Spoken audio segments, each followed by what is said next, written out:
again.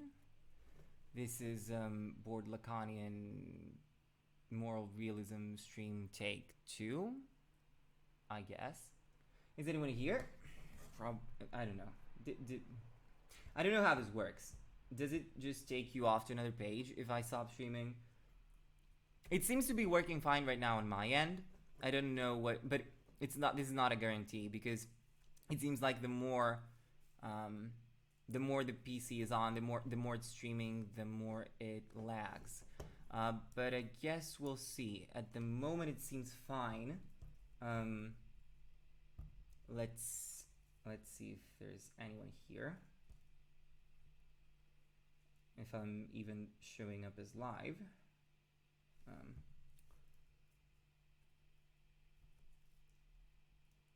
Yeah, so I'm talking to nobody right now, which is not great. There's nobody here. Yeah. And maybe I should have done the streaming soon thing. I don't know. If there's anyone here, give me well, not an F, give me a W in chat or something.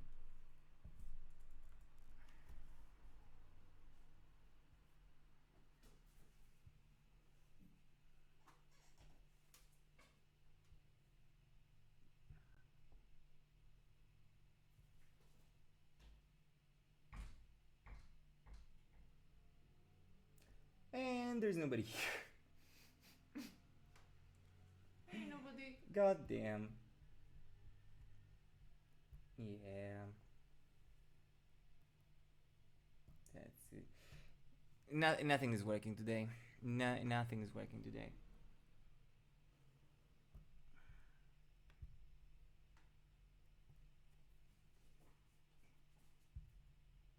Oh!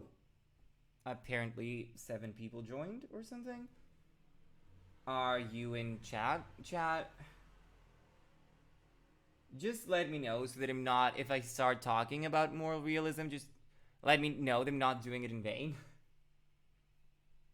We die, we live again. Yeah, that's sort of the spirit on this channel. God. I don't know. I hope that eventually I'll be able to afford, I don't know, a capable PC. You know. And this won't be an issue. Yeah. Yeah, I'm still hey. At least you two are here, that's great. Yeah, so mostly my issue is okay, is everything fine on your end? Because everything is fine on my end, but I don't know if it's gonna stay that way. But I'm really anxious about this because it throws me off. Like before, it completely threw me off because I kept looking at myself and it was completely laggy. And I'm like, I cannot stream like this. It's just ever since I've started streaming, anyone who has ever watched me is extremely familiar with the fact that every stream is plagued with some fresh hell of technical issues. It's insane. I don't know. Hopefully, if I end up doing what I hoped, everything is good, no lag either, knock on wood. Cool. Yeah, so, if everything works out as I hope and I have the discipline to keep to some type of schedule, like at least like Monday, Tuesday, when our friend is gonna be here and I can use her PC, which is not laggy, maybe we can get it. I'm kind of struggling to get things up and running in a routine, right? So that I have a steady rate of streaming. Like it's been 9 fucking days since the last time I streamed, which is ridiculous because I thought it was like 4 days ago. But I wasn't feeling that great this week. I couldn't sleep for the stimulants might be the issue here, but yeah, I had trouble sleeping. So when it came to the time that I said, "Oh, I'm gonna stream now," I was like, I can barely speak, right? Yeah, and so also last week, I probably got a mild case of food poisoning. But because I had some pain on the lower right side of my abdomen, I got completely paranoid, and I had like a 9 hour hypochondria crisis where I thought I had appendicitis, and it was I completely lost it. Like, I just kept getting panic attacks, and for no absolute reason. Like, we have to go to the hospital. We have to go to the hospital until I talked with my therapist, who reassured me that everything was fine. And everything was fine. I'm fine. But yeah, it's been a weird week, really. I just hope I can keep on like a steady schedule where I have things to talk about, and a steady amount of people who want to hear what I have to say, and a steady computer that's not gonna be a pain in the ass every time I try to stream, so I can focus on the content. Right. Anywho, since there appear to be at least 3 people in chat, I am going to start talking about moral realism. And the minute I say that, I notice lag, which is just fucking great. Just fucking great.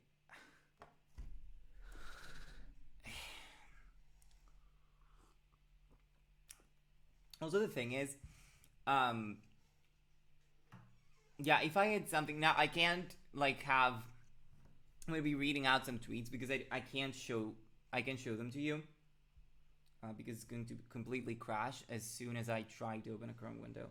So I'm just gonna have to read you stuff from my phone. So for those of you who don't know, this entire moral realism thing probably started around, I want to say, when was the Vosh-Rem debate? That must have been, it wasn't months ago. It was probably more than a year ago. Was it? No, it wasn't. It was probably at some point last year. And I remember watching it and being completely infuriated because what Vosh was saying, it wasn't particularly rigorous, so to speak, because obviously we all know, yes, Vosh does not read, right? I'm not claiming he has like some well-grounded philosophical position, right? But the issue is that what he was trying to say, I thought, was eminently reasonable, and it came more from a continental perspective, right? I don't think he phrased it very well, but this sort of a doubt against the validity of purely logical reasoning through language. How to what degree can we ever say that something is true, that something happened? There was some, bastardized Foucault there, which led to the infamous, whether the Holocaust happened is the power grab, is the way Rem framed it afterwards. And yeah, like, taken it completely out of context to anyone who has common sense, this appears completely absurd, right? And it makes Vosh out to be some kind of, grifter. He's like, so whatever I like today is the truth, which is not how he thinks, nor how I think. But, Rem, thinking in completely analytical terms, well, he says, well, okay, if you can't give me a reasonable ground on which you formulate your truths, okay, then a truth can be whatever you want it to be, and clearly you believe this because you have no idea what you're talking about, and clearly you believe this because you're a grifter, right? And so you don't want your audience to know the truth. You don't want, and so basically, but rhetorically, what he did, and philosophically, what he did is, Vosh has no idea, and neither did I, how the categories of moral realism and anti-realism work in analytic philosophy, right? Because, for the most part, continental philosophers do not study metaethics. Metaethics is mostly a thing in analytic philosophy. Normative ethics mostly too. I don't. Continentals, at least after structuralism, from structuralism onwards, since structuralism was heavily inspired by Nietzsche, I think to an extent has given up on the idea of morality basically being a real thing, of there existing objective moral facts or standards, or that's not how they would put it, moral facts. Like, this is a way of talking about this that's very exclusive to the way analytic philosophy makes its arguments. And I know I'm talking with derision about analytic philosophy. I'm sure there's a lot of stuff that's worth it in analytic philosophy, maybe even about metaethics. And to be clear, I do think there's interesting stuff. So there was a viewer of this stream back in February, or when was it? Nejafan, maybe someone remembers them, who worked in academia and analytic philosophy, and we had talked a little bit about this. I will read you our messages in a bit. And so they suggested that I read regarding at least the metaphysics of contemporary theoretical physics. They suggested I read James Ladyman's take on this, which is I think it's called Ontic Structural Realism or something like that, which is extremely similar to how I've been thinking an interesting type of metaphysics could be formulated for science. Right, which basically is just reinventing structuralism, but for science, right? And this was an idea that was going through my mind, and apparently someone is working on that. I also another idea was also the relationship of category theory in. Oh, hey, Kaz, did Restart and fix anything? Well, it appears that it has fixed it a little bit, but I can't trust it until we get to like the 45-minute mark where it last was lagging, because the more it's open, the more likely it is to lag. But at the moment it's going fine. So I'm talking about moral realism. Where was I? Yeah, I went off on a tangent about something you don't care about. Anyway, and I recently saw an interesting paper again that they recommended to me about the ontological, well, not validity, but the metaphysical or ontological interpretation of gauge theories in physics, which is extremely interesting. And those were all from analytic philosophers. So just laying it out that I don't have anything necessarily against analytic philosophy, right? I'm sure there's interesting stuff. It's just that the way they formulate their arguments is like very foreign to me. Right. Why are you looking at me like this? I just want a confirmation if the makeup's good. What? You want a confirmation of? If I did the makeup. Oh, the makeup. Let me see. Okay, do you want to show them? Sure. Clearly, if you have glasses on. I like it. Anywho. Clearly people can't see it from this side because the chat is here. I'm sorry. Can you... Hey, a ghost? I'm not sure who you are on Twitter, but hey. Is that a ghost? No, there's a ghost, so I don't know what that is, but hey. Where was I? Right, analytic philosophy. So, my point is, they tend to formulate their arguments in a very different way, right? And I think it has developed academically in a much different way, right? So it's focused a lot on rigor, right? It's I don't want to say it's focused on propositional logic, because that might be that's probably technically wrong. Like I'm sure there's propositional logic, then there's modal logic, there's all sorts of logic. So this is probably being very reductive. But what I'm trying to say is, you've a lot of arguments are formulated in the sense of you've got your first premise, your second premise, etc., etc. You have premises, and they sort of deductively lead to something. And I'm not. I mean, I guess could you consider this like a rationalist approach? I don't know. Like, I'm probably bullshitting right now. I'm not that familiar. It's just rationalists like Spinoza and Leibniz. They try to start from first principles and then deduct things from that. I don't know, but they don't seem to care about Spinoza or Leibniz that much. So this is probably just ignore this.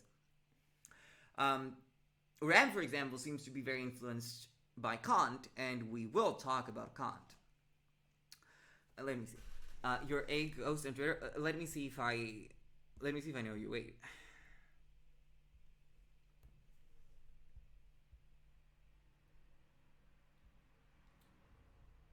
Someone wants to get into Lacan. Yeah. Okay, I remember you. Sure. Right.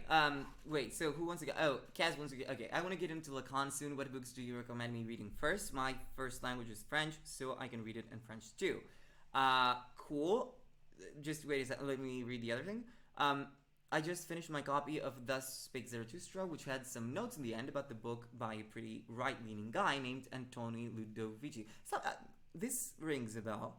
How would you contest the far right's idolization of Nietzsche? Just got here, by the way. Hello, and how you doing? Okay, so a couple of things. This is getting me off on a tangent. I will continue the moral realism train just a minute.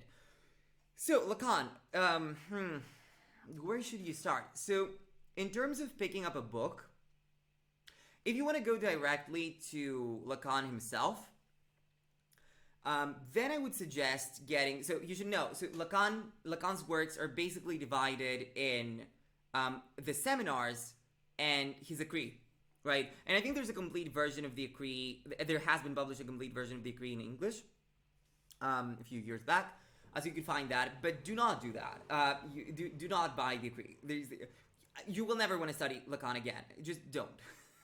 You're fine. You can just download a PDF just for reference because you might need it, but don't buy the Écrits. There's no reason. It's completely incomprehensible. His written stuff is just very hard to get into, especially from the beginning. Like their entire. I remember when I had spoken at a conference about Lacanian ethics. I was searching for a book that I found much later. I couldn't find it online. There's this book that is it's an entire book that's dedicated to analyzing a single one of Lacan's texts from the Écrits, Kant of Exade, which is an extremely interesting text. But again, incomprehensible. And like you start reading the text, and it seems like, okay, I can understand this. Maybe they were exaggerating when they said that this is inscrutable. Then you keep reading, and just you get completely lost. Anywho, so yeah, the seminars are they're each year he gave a seminar, right? And people took notes. I think they were probably recorded. I don't know. And his basically the guy who married his daughter, who is very famous in Lacanian circles, Jacqueline Muller, has basically edited them and published them. And the seminars are I think they're relatively easier to get into. I mean, they're not necessarily, not all of them. They're not necessarily easy, but they're easier. They're less structured. The arguments they formulate are much less structured. But I think it's easier to understand. And I would recommend, if you're gonna go directly to Lacan, I think you should get, and this is what most people usually recommend, it's the 11th seminar. Because up until the 11th seminar, Lacan was mostly talking to people who were already somewhat familiar with his work. So like studying psychoanalysts and so on. and so he took a lot of things for granted.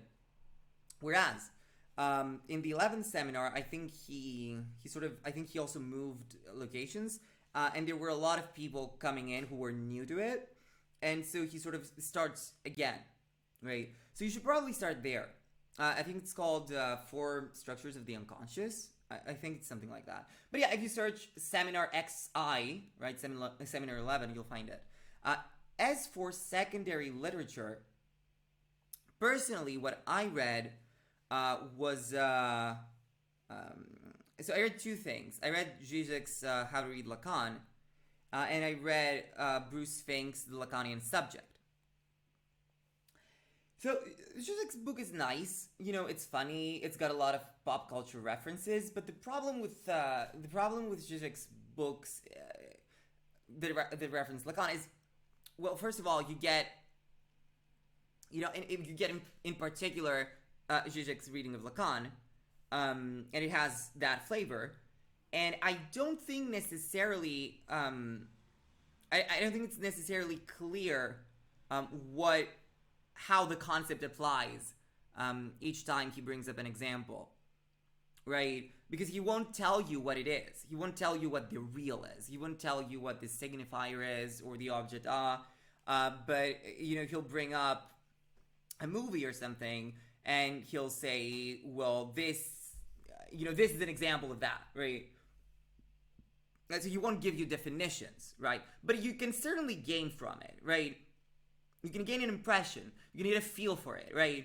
You start approaching the concepts in I'm not saying necessarily aesthetic, but yeah, in a more intuitive sort of way, or a correlational way. But you won't get like strict definitions. But you could check it out, right? And the other one that I read was Bruce Fink's The Lacanian Subject.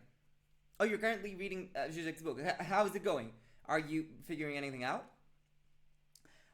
So, yeah, and you can also download The Lacanian Subject, or buy it if you want. And I think this is a much more straightforward explication of Lacan's concepts, sort of one by one, right? Or like taking you sort of from the start and building up. I'm not sure that everyone likes Bruce Fink, judging I think from some of my theory mutuals on Twitter, but I found his explanations to be quite rigorous, right? So I think if you want something that's going to go relatively in depth, and it's not gonna leave you to parse most of it yourself, I think it's a good book. He also has written another book, which I haven't read, but I always wanted to read this. I remember back then, which is more clinical stuff. It's called A Clinical Introduction to Lacanian Psychoanalysis, which is something to also check out if you're interested, or if you want like a more direct application of the obsessive neurotic or the hysteric, right, or the psychotic. So how do they show up in therapeutic practice? Just so you sort of understand how these patterns that he's talking about, or these themes that he uses, you know, how do they correspond to actual experience, right? Because, for example, like when Lacan says desire, he doesn't mean what you say, you know, oh, I want a car, right? It's more, you know, it's a lack, it's a relation, but like, what do you say? I want a car, or I want to be happy, or I want, you know, my symptom treated. Lacan would call it like, this is a demand. This is not desire. Like, you don't know what your desire is. That's what we're here sort of to find out, so to speak, or like hystericize you. He would say to bring your desire to the surface, right? Anywho, but yeah, so these concepts are not necessarily what you think of when you first hear the name, right? So maybe it would benefit to see it in practice. I don't know. I've also watched Plastic Pill's video about Lacan. He introduces a lot of the common concepts. Yeah, I like it so far. Yeah, so Plastic Pills, I've watched his videos on Lacan. Not all of them are great. The one about the real, I think, was pretty good. I think it explained the concept of the real pretty accurately, I would say. I don't remember if he explained its relationship to the symbolic much. Did he? like why is the real there, right? Like what remains outside of the symbolic, and like the fact that the real gets into the, it gets subsumed into the symbolic as you move along, right? Like I don't remember if he explicated this, which I think is rather important. Doesn't exist on its own. Like the real originally exists as the real of the body, right, when you were born, but then it's sort of a second real, which is what remains outside of signification. Anywho, you could also check out, right, you're welcome. But you could also check out on from online resources. You've got Lacanian online, or what? Not Lacanian. No, that's me. You could you could check out Lacan online. Right? Yes. Lacan online. What I also like a lot, even though again people in my mentions have, I'm not sure what their opinions are on. Damn, what's his fucking name? I forgot. Posso lei numărul tonal mult level subjects?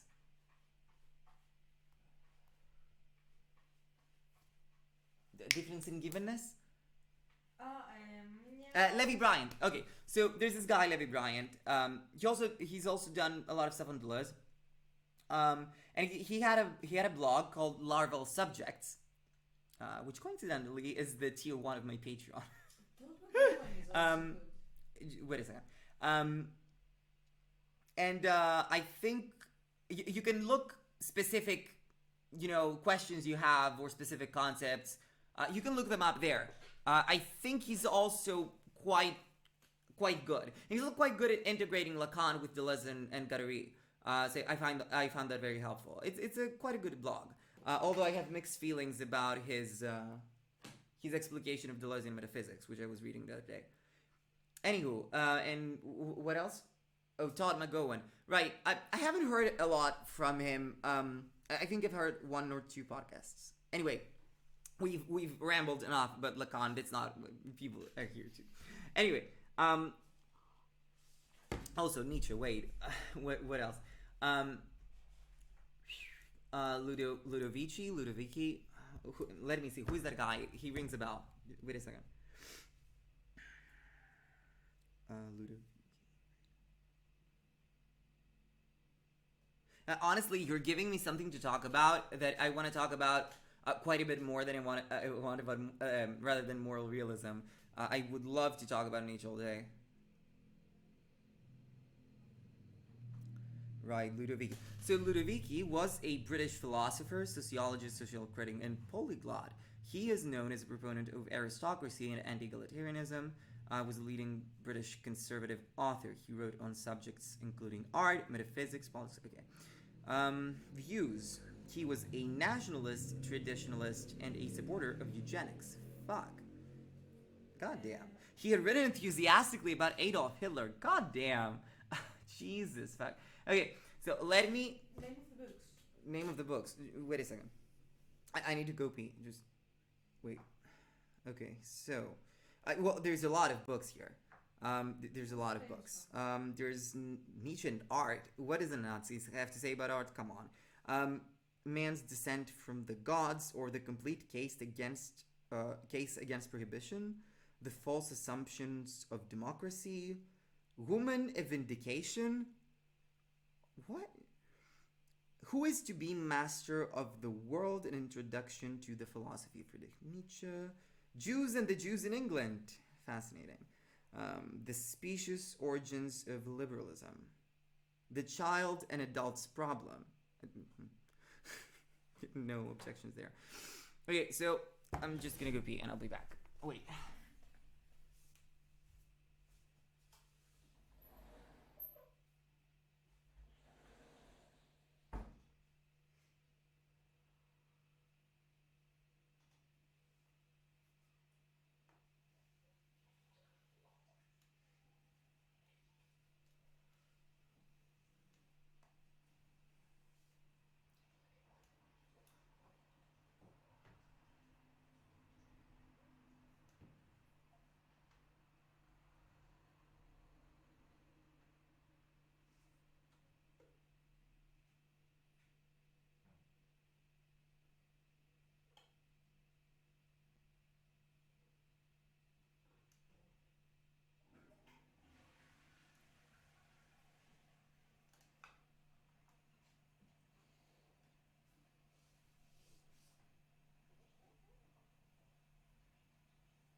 I've brought some Nietzsche. So, what do I have to say to the far right's idolization of Nietzsche? Right. Yeah. So here's the thing about that. My first instinct is to tell them that they have no idea what they're talking. They're not reading Nietzsche. So, like, for example, let's take the simplest example, right? Jordan Peterson. It is completely beyond me that Jordan Peterson thinks like Nietzsche is his poster thinker. Like, of course, he doesn't understand the basic concept that the postmodern neo-Marxist that he thinks he's talking about, because he's mentioned like Foucault, Derrida, and etc. These people were not, the father of that philosophy is not Marxism. It's fucking Nietzsche. Like, fucking obviously. Anyone who has read both them and Nietzsche realizes what a profound influence Nietzsche was to them. Right? Imagine loving Nietzsche and hating Foucault. Yeah. I mean, like, every single aspect of Peterson's philosophy is complete. It's like almost every single aspect is just has nothing to do with Nietzsche. Like, I genuinely can't comprehend how you can read. And I mean, okay, I guess Zarathustra you can read and you can take like fucking anything from it. You know, if you don't have, you can get what you want from that and sort of interpret it the way you please, because, you know, it lends itself to interpretation, let's just say. But in other books, like you've got Beyond Good and Evil. I think here he speaks quite clearly, right? And you don't have like you have in like the gay science, where again you have, you know, more poetic stuff. Even though, don't get me wrong, I love the poetic stuff. It's fantastic. But in the places where he speaks clearly, I don't know how you could possibly read that and come to the conclusions that Peterson has come to. And I've been thinking about, it's one of my ideas. I've been thinking of doing a YouTube video about this, because this does seem like something that I don't see many people talking about. Cuck Philosophy has done a video specifically on what Peterson said about postmodernism, and it's a great video. You should watch it if you haven't. And of course, Condra's video on Peterson, etc. But none of them have addressed his complete abuse of Nietzsche, right? And I want to address that, because honestly, if the only thing people have ever heard about Nietzsche is the crap that Peterson says, they're not going to get into Nietzsche. That's the only impression they're going to have. And it's a shame, because Nietzsche is fantastic. And of course, speaking of, and bringing it back to that other topic that I don't want to get to because I'm bored to talk about. Rem probably thinks I'm just some 15-year-old, like, edgelord who has only read Nietzsche and hasn't studied philosophy with any particular rigor, doesn't even know what Nietzsche is responding to. I don't know. So, obviously this is not the case, but this is what he thinks. And to be fair, I have been a little bit provocative in my replies to him, because I'm just really, really tired of him. Well, not him necessarily. I mean, I saw half a conversation that he had with Doe. I said that last time too. He seemed pretty good faith there. But yeah, what I was saying before is, oh, thank you for the Patreon sub, Kevin. So yeah, thanks. So where was I? Right, Rem. So let me. I will circle back on the Nietzsche topic. I promise. Okay, but this is related to Rem. It's related to moral realism a little bit. So I want to get back to that a little bit, and I'll get back to Nietzsche. Right. See, almost people will hear about Nietzsche is either from JBP or from those pop philosophy people who turn him into essentially a self-help guru. Yeah, right. Okay, so to be perfectly clear, because this is. You've only read Beyond Good and Evil, sadly.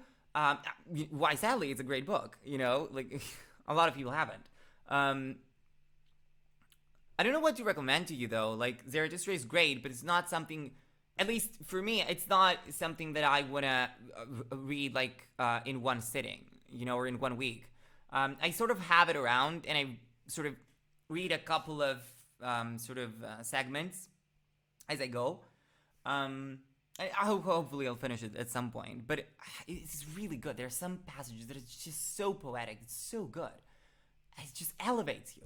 But what I want to say is, because Peterson is very big on personal responsibility, right? And you could say that Nietzsche, to an extent, gives an ethics, and by ethics, I distinguish it very clearly from morality, and we can talk about that. Actually, put a pin on that. I will come back to that, which is, let's define it very crudely as, giving some non-binding ideas about the mode of life that he values, right? Without designating specific moral standards that are supposedly objective and that are supposed to be morally binding, such that you are morally condemnable if you don't, right? So to an extent, Nietzsche, and even Deleuze, they have an ethics.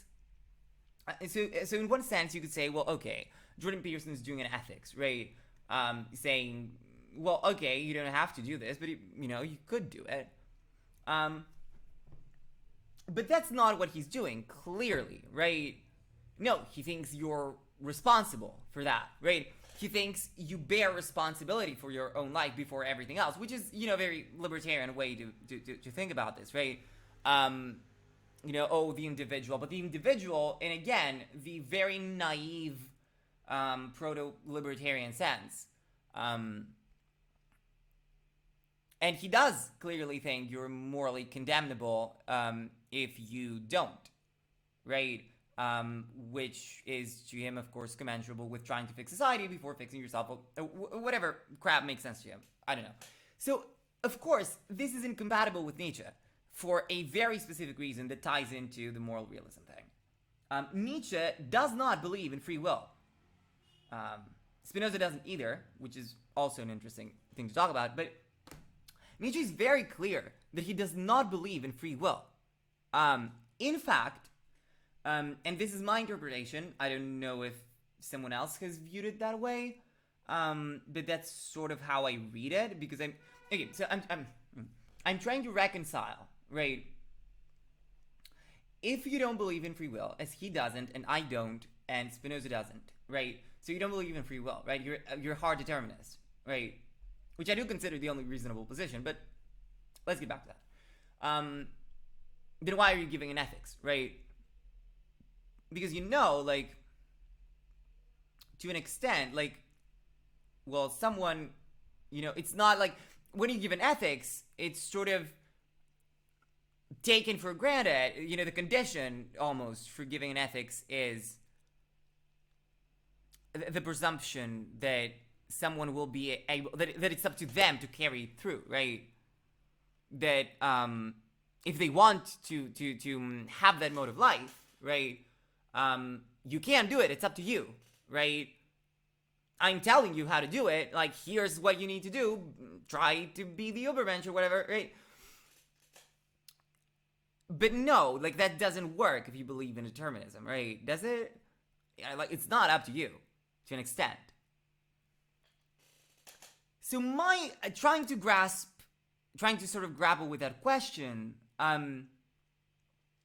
this is how I get to, like, one thought that I've had, or one interpretation of why, and again, I could be completely wrong because I haven't read the passage where he talks about this. Why Nietzsche is at the end an aristocrat, right? And I don't think it's because he has a particular reverence for the particular aristocratic social order that existed. I think he might like them a little bit more than he likes, the modern man, or, socialists or whoever, right?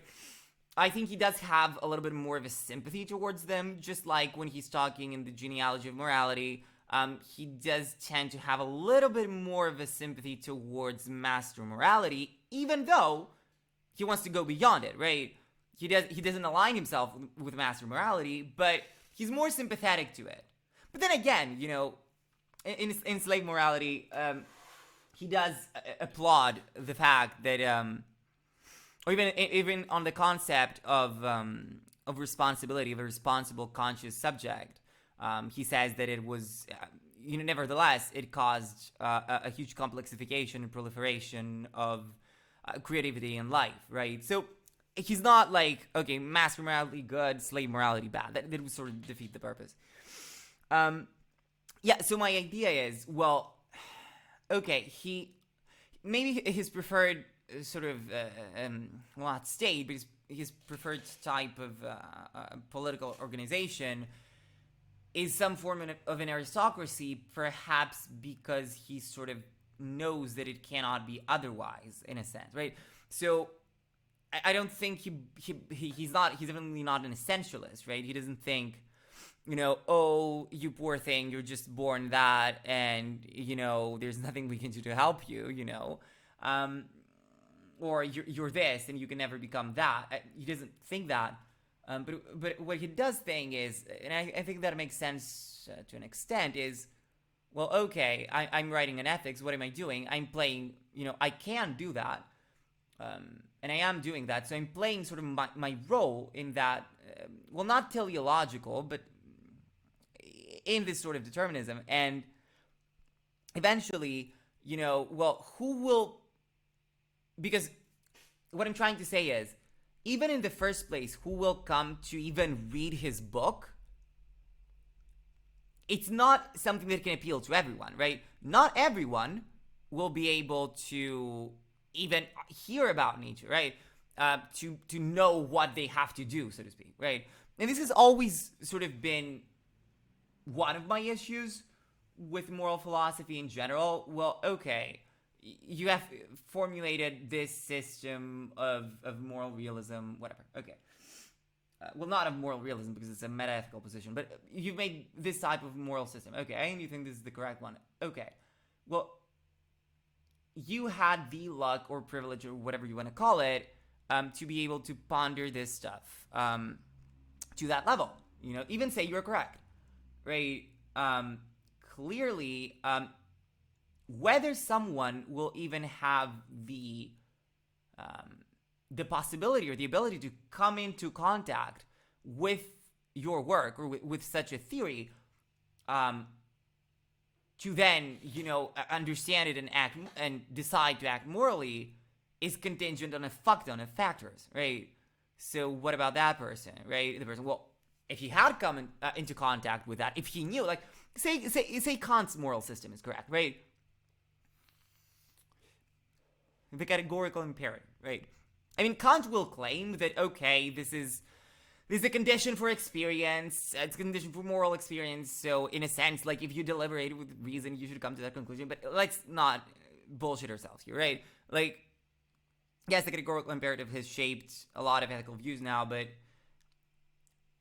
no, when people decide on the morality of an action, they don't immediately think, oh, am I acting such that this maxim could be universalizable, and it's certainly not justified in their minds the way Kant justifies it and builds it from an entire metaphysics, right? So whether you will even know who the fuck Kant is completely contingent, right? Well, so then if you need, and again, Kant will say that you don't, but I don't think it's unreasonable to say that be it Kant or be it whatever other moral system, it won't just spring up necessarily in your head.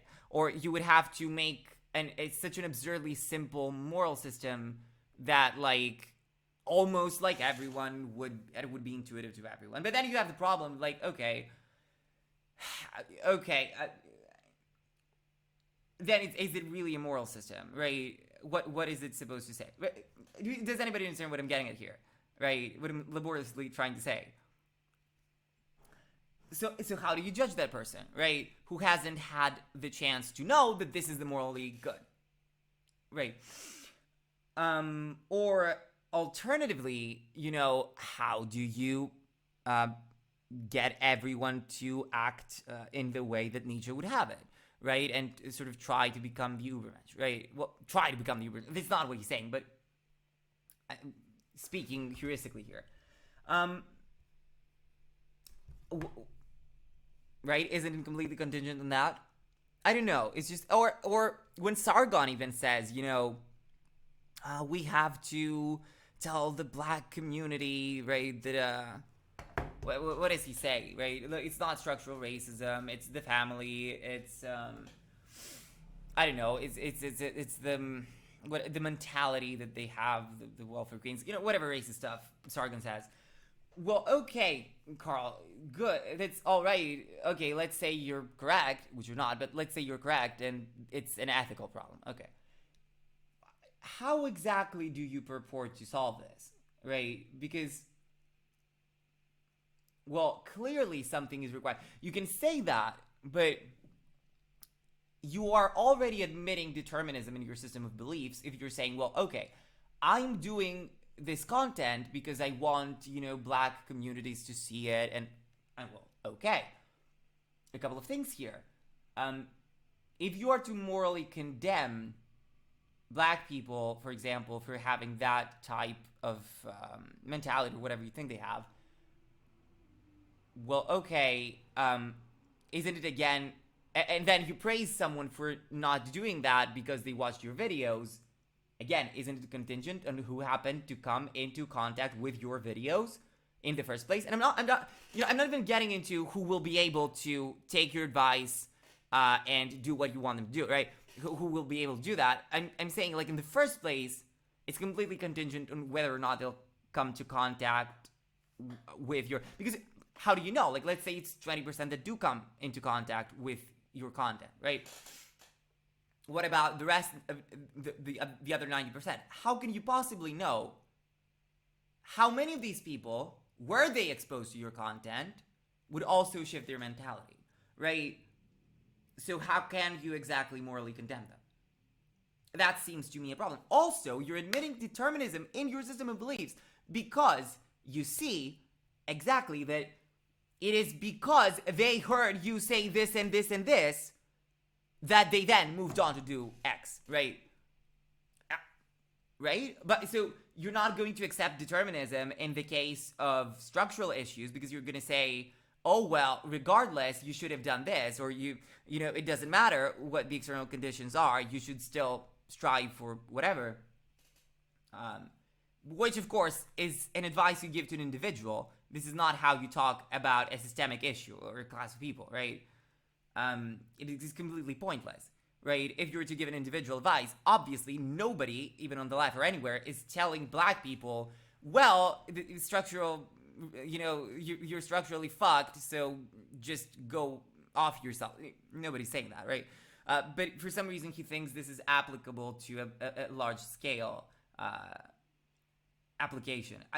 I don't like. It's completely incoherent, right? You're already admitting that, well, if these people do what you want them to do, you're going to do it because you told them so, or because we acted to change their morals, right? Because otherwise, if you think that no, everybody should be expected to act that way, such that you morally condemn them, then why are you making that content in the first place? Then they should reach that conclusion on their own, and then you can judge them, right? You understand what I mean? Every time you make sort of content that relates to an ethical judgment, on the one hand, if you believe in determinism, you kind of have an issue there. On the other hand, if you don't believe in determinism, you're implicitly believing in it by making the content in the first place, right? Peterson failed to consider Nietzsche said science is gay. Liv's video said that, like, in the gay science, which of course refers to chemistry. Oh, hi, Darkona. How am I supposed to pronounce this? Please do tell me in chat. Is it Darkgona? Like, yeah. I'd rather read a lot of stuff before Kant. To me, Kant sounds very boring, but I might just be clueless on the topic. Yeah, so, on to Kant. Actually, before I move on to Kant, let me read you a couple of stuff that Nietzsche says about free will, just to make that very clear. Because again, you can't talk about, it's on you. You have to take responsibility. If you have a thinker who does not believe in free will, you can't do moral condemnation, right? And of course, the patently obvious thing, right, is that, and I cannot see how he can possibly not see this, because this is even the first reading of Nietzsche. You know, the 15-year-old edgelord reading of Nietzsche will recognize this, which is why it's the atheist edgelord reading of Nietzsche. That, dude, what are you talking about? He rails against Judeo-Christian values every fucking chance he gets. How did you get the impression that he wants to return to Judeo-Christian values? I can't see how you can possibly say that Nietzsche is your primary influence and promote Judeo-Christian values. Like, how? Literally, how? It's in every book. He doesn't stop talking about it. Let me see if I can find this. Oh, there's also that other quote that he posted on Twitter where he's dissing Kant, which is great. I guess there's a lot of interesting stuff, of course, but I want to find some particular quotes. He says something about the categorical imperative here. Let me see if it's worth quoting.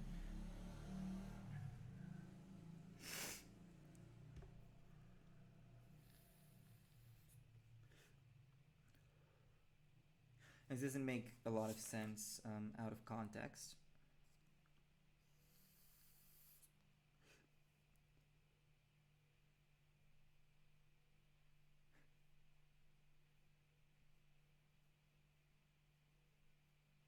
Alright, so this is mildly irrelevant, but I want to read this because it relates to something else that I was thinking.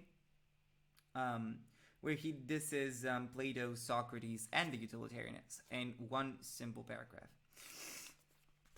It says, there is something in Plato's morality which does not really belong to Plato, but is only to be met within his philosophy. One might say in spite of Plato, namely Socratism, for which he was really too noble. No one wants to do injury to himself, therefore all badness is involuntary. For the bad man does injury to himself. This he would not do if he knew that badness is bad. If one cures him, thus the bad man is bad only in consequence of an error. If one cures him of his error, one necessarily makes him good. This way of reasoning smells of the mob, he says, which sees in bad behavior only its disagreeable consequences and actually judges it is stupid to act badly, while it takes good without further ado to be identical with useful and pleasant. In the case of every utilitarian morality, one may conjecture in advance a similar origin and follow one's nose. One will seldom go astray. So I really like this part. I remember reading it back when we were doing, what discourse was that? I don't know. I remember we were talking about, was it drugs? Was it HRT or something? And I remember talking in particular about something that I find extremely annoying basically everywhere in fucking modernism, which is that it is never questioned whether or not your health actually has value. Because this is not, okay, this is still like sort of, this is not, Christian morality yet. You don't necessarily have evil, you have bad. Nietzsche distinguishes between the two. He says in mass morality you have good and then you have bad. And then sort of the concept of evil and guilt and all that stuff sort of comes with Christianity. It doesn't go away with Christianity, of course. It persists, and that's what the atheist reading of Nietzsche will miss, that it precisely persists even after modernist atheism. And this is how you get post-structuralism, right? So, back to what I was saying. what I find extremely annoying is that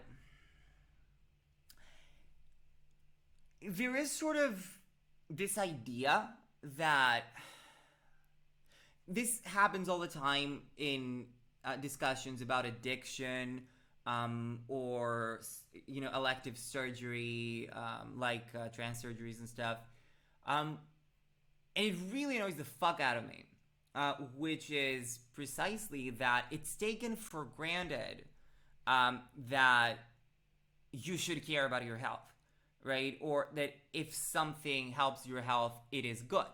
And implicit in this assumption is, well, even if they don't use like a very normative way of putting it, there's still this assumption, well, if you don't, there's a universal health, right? And if you disregard this, it's not because you don't know, or actually, it's either because you don't know, or because you can't help it, right? So there is no way. So modernist subjectivity cannot really conceive of the possibility of you choosing something that might be harmful to yourself or your health, and that being a conscious choice that is justified for you, right? So it's always, the discussions you see in mental health always are like, and this is supposed to be like the very woke perspective, right? But it's always, and again, this annoys me, it's always, oh, it's an illness, it's an illness, they can't help it, they can't do any better. And I agree that, yes, it's not easy. The reason they have to formulate this argument in the fucking first place is because the previous argument wanted you to deal with it all by yourself, because he said, and oh god, this is a complete, I shouldn't go on this tangent because it's huge. The point is, it's always assumed that if you neglect your health in some shape or form, it's because either you don't know what's good for your health, or you can't do otherwise. There's just no space left for the possibility that you know that something is bad for you, you can absolutely do otherwise, and yet you choose not to, right? What I'm trying to get at here is that, again, there's this idea of universal value, of something that is universally good for the human, right? You've got the concept, the category of the human, right? This is universally good for the human. And of course, if I try to talk about this, there's going to be people in sock circles, etc., who are going to completely misinterpret what I say, and they're just going to throw empirical data at me. But it's like, okay, what do you mean? Like, of course smoking is bad. Do you imply that smoking isn't bad? Do you imply that heroin isn't bad for you? No, I'm not saying that, right? What I am saying is, you cannot conceive of someone for whom, or who can make a judgment that harms them and think that this is a justified judgment, right? If someone does this, you immediately say, well, this poor person, they don't know what they're doing, I'm gonna fix them, right? And in many cases, like, for example, with heroin, right? You can say I'm being pedantic because, like, in 95% of cases, it is true that when people know something is bad for their health, they want to stop it, but they can't, right? Okay, this is maybe 95% of cases, right? But they just cannot account for the people who will choose to do it. And they will then revert to saying, okay, then they're stupid, or something of the sort. They cannot conceive that it might be valuable for them, right? That for me, having a cigarette, once a week is worth it. I'm choosing to do this. I don't want, like, if you told me, I can snag my hands and you won't need to have a cigarette ever again, I'm saying no, I want to have that cigarette. It has a value to me. Now, if I'm smoking every day, I'm going to say, okay, I do want to stop that, and I have, mostly. But, for example, I want to be able to smoke a cigarette once a month, right? Do you understand what I'm getting at here, right? Anyway, tangent. As an addict, I relate. I hope this is going well with you guys. Maybe it comes with the hyper-individualism of modern society. There's no greater harm than the harm to the self. I don't know necessarily, because especially in those more woke circles, I don't think you find this type of individualism so much. I think it's more because, like, okay, you can have Stirner, you can have Spinoza, you can have all of these people who are not in any meaningful sense like collectivists. Stirner, of course, you will have to call individualists, right? But who never agree with this, right? Especially Stirner makes a big fuss about the concept of the human, right? And I'm not elaborate on this, and honestly, this is extremely tiring because he goes on about the concept of the human and mankind for like 60 pages, and he's like, he keeps repeating the same thing. It's like, okay, can you please settle your intellectual vendetta with Bruno Bauer on a separate book or whatever, right? Just, I've got it. You don't have to shove it in my face. Which is why people like Sol Newman call Stirner the first postmodernist. Some people disagree. I don't think it's entirely correct, and don't think it's entirely false. I think they're onto something. Yeah, he was certainly one of the first people to go beyond modernity. God is dead. Temporarily, we're working diligently to resolve the issue. yeah. This probably actually reads Nietzsche. All right. So let me see if I can find the quote on free will.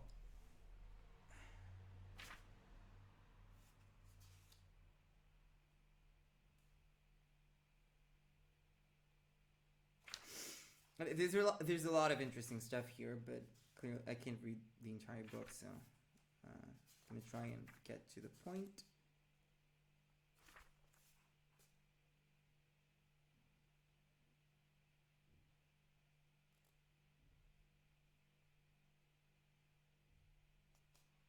I don't think it's here.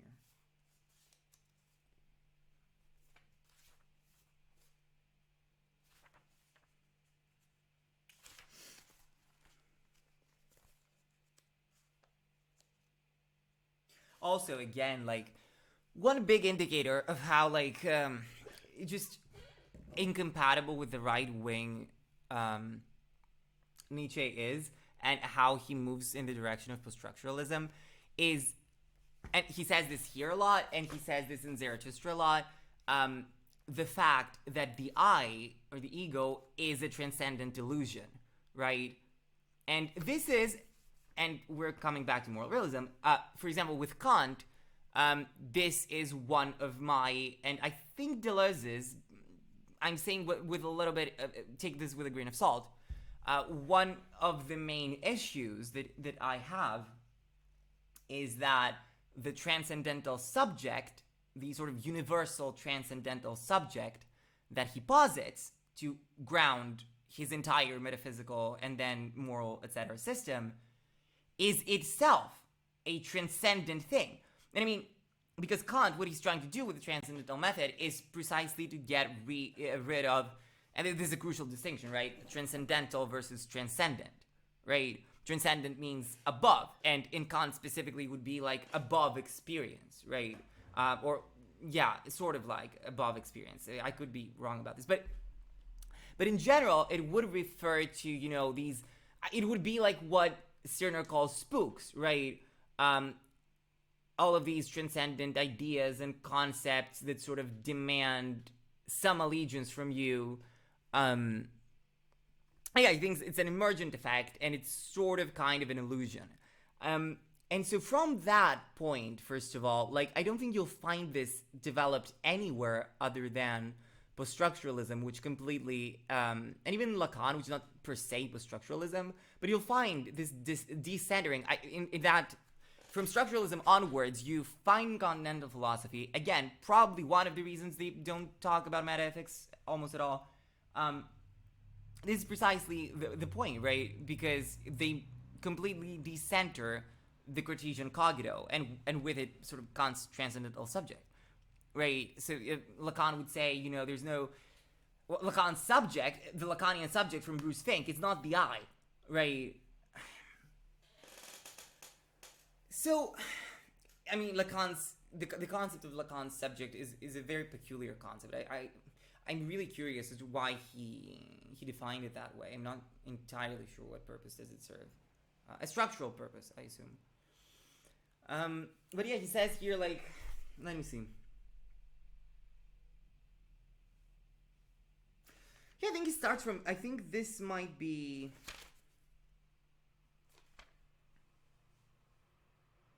I think how some of this might be subtweeting Kant, actually. Let me start reading and we'll see if we'll get somewhere. Philosophers are given to speaking of the will as if it were the best known thing in the world. Schopenhauer, indeed, would have us understand that the will alone is truly known to us. Known completely, known without deduction or addition.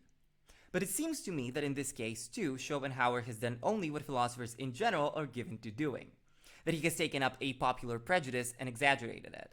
And this is also, again, like what I think happens a lot in Kant, especially his moral system, because I think there's a lot of value from his metaphysics, even though clearly I don't fully buy it. Yeah, I did say subject. Even though I don't fully buy it, obviously I have objections to it, but there's a lot of value in what he brings to the table, right? The Transcendental Method. And again, if you look close enough, and this might be my interpretation, I've seen some other people mention it as well. If you look close enough, some of the ideas that animate the Transcendental Method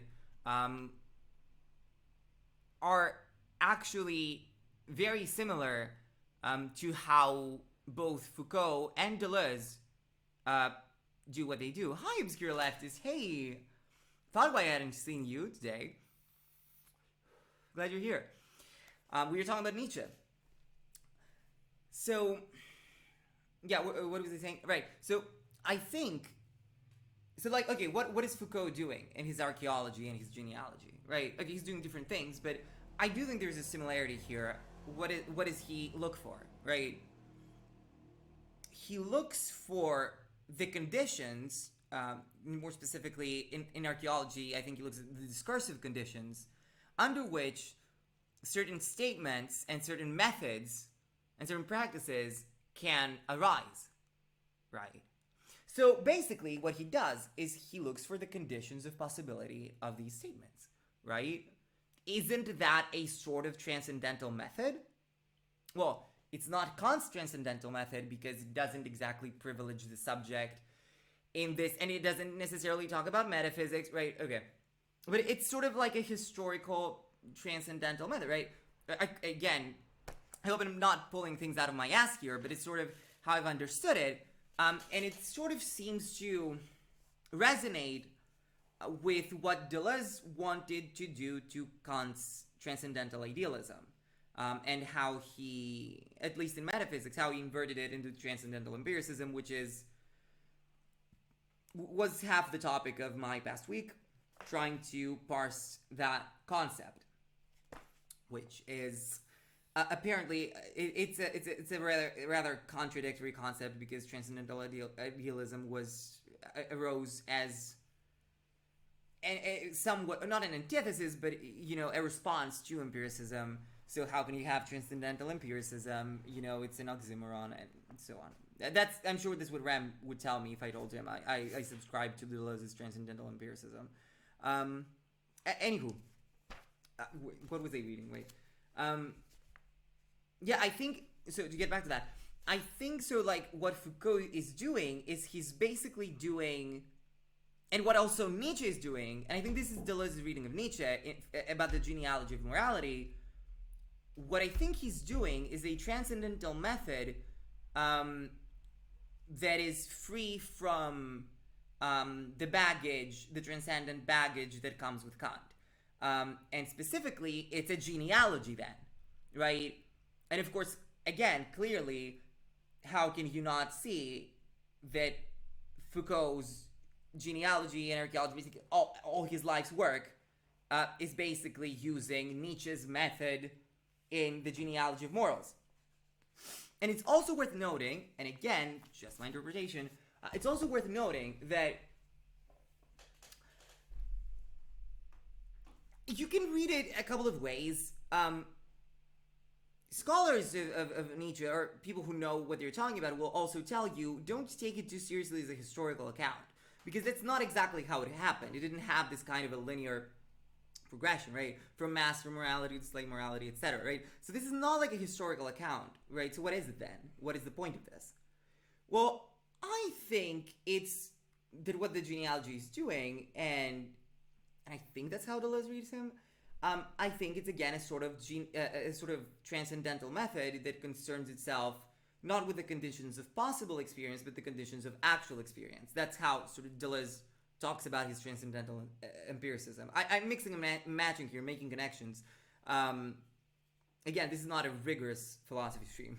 You're going to deal with a lot of correlations that might get thrown out of the window if I read more about that. But I'm just saying how I'm thinking about it.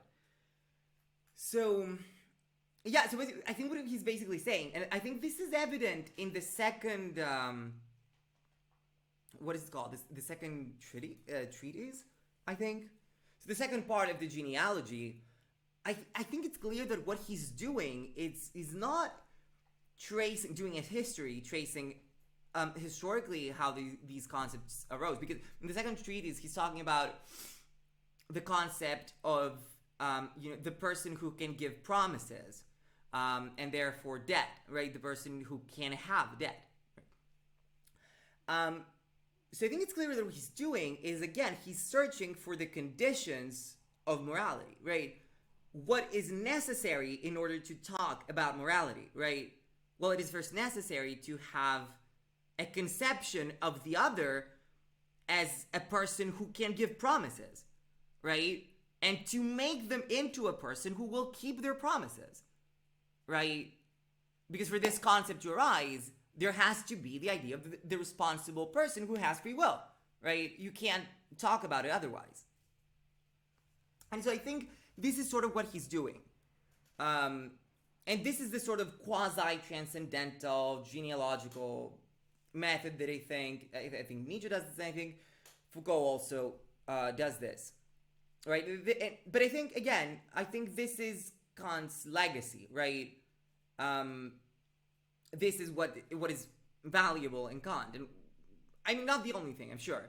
I'm sure there's stuff. I'm actually going to order these days. I'm thinking of ordering the Critique of Pure Reason because I have a couple of translated in a couple of volumes, but it's not the full thing, and the translation is sort of crappy. It translates the transcendental into the word that means transcendent here. So I don't know. It's not a good edition. So I think I'm gonna get that because I do want to know what he's talking about, because otherwise I wouldn't be able to understand a lot of metaphysics after him, especially Deleuze's metaphysics. Oh, you have a copy. Have you read it? Everybody's saying it's really hard, but also it's not just Rem. It's that also Rosie, if any of you know Rosie from Twitter, she also says that it's one of the books that influenced her most, and I do trust her judgment. So again, I do want to read it. But I had tried reading the Critique of Practical Reason back when I was doing my presentation. Because it was relevant, but oh my god, it was so fucking dry and so boring. Oh my god. I read like half of it, but it was extremely boring. And I also felt this is why I need to close this, I'm a little hot. Okay, so this is what I feel when I'm reading analytic philosophy as well, to some extent. It's just, I'm reading and I feel like it's constantly required of me. I also have this when I'm studying for physics. I feel like it's constantly required of me to take for granted some assumptions that I'm not comfortable making, right? Because that's how they proceed. And so everything is built upon that. It's like, okay, wait, I'm not I'm not sure I agree with, where you're starting with this one, right? And it's defined a lot in most of analytical metaethics. Like, in the first place, it posits, again, a conscious person who has reason and free will. And I'm like, aren't we supposed to be done with the cogito? It's 2021, for fuck's sake. Like, why are we still... You know what I mean? Why do we still keep operating under this illusion that we have control? And I mean, I don't want to get all science STEM Lord bro here, but I don't see how you can possibly accept.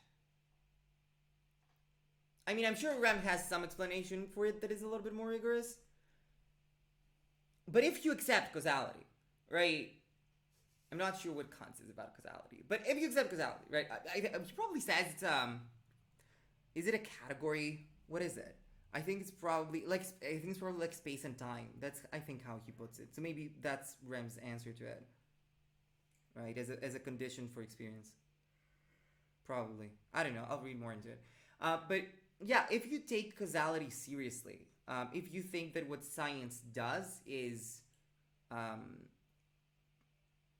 find, it's based on causal relationships or causal sort of chain effects, how can you possibly think that we have free will if you don't do a dualism, right? Like, okay, if you do a dualism, right, if you say there's a mind that's a separate thing, a spirit, not a spirit like in Hegel, which who the fuck knows how to read that, but like, yeah, if you have right, if you do some dualism, what do you call it, the soul, the mind, if you consider it's some sort of a different substance that like coexists with the material reality, well, okay, then I guess you can do it, right? Because, well, okay, it's speculation, maybe, I don't know. But again, Rem, I know what Rem would tell me. Rem would tell me, okay, this is speculative. You can't know this, and Kant would also say that, right? Like, this is not something or would he? I'm not sure, right? Because I'm not positing like a counterfactual. I'm not positing another world, because like this is experience. But maybe he would also say like it's nonsense. Like this is not something you have access to necessarily in experience.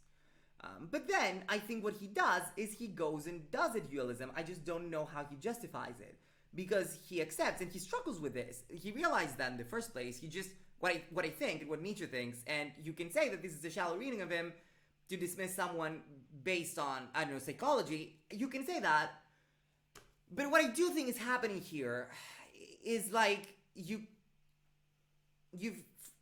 started building a system and you just realize that what it comes to is coming in contradiction with what you wanted to come to, right? Because you realize, well, okay, so causality has to exist in the... What does he say? Does he say that causality exists in the noumena? Or not? Like, he has to find a way to incorporate free will somewhere. So I think he says that free will exists in one and it doesn't exist in the other, right? That yes, I think he said that the noumena are bound indeed by the natural law, but the phenomena are not. I don't know how he makes this leap. I think doesn't this amount to doing a dualism, basically?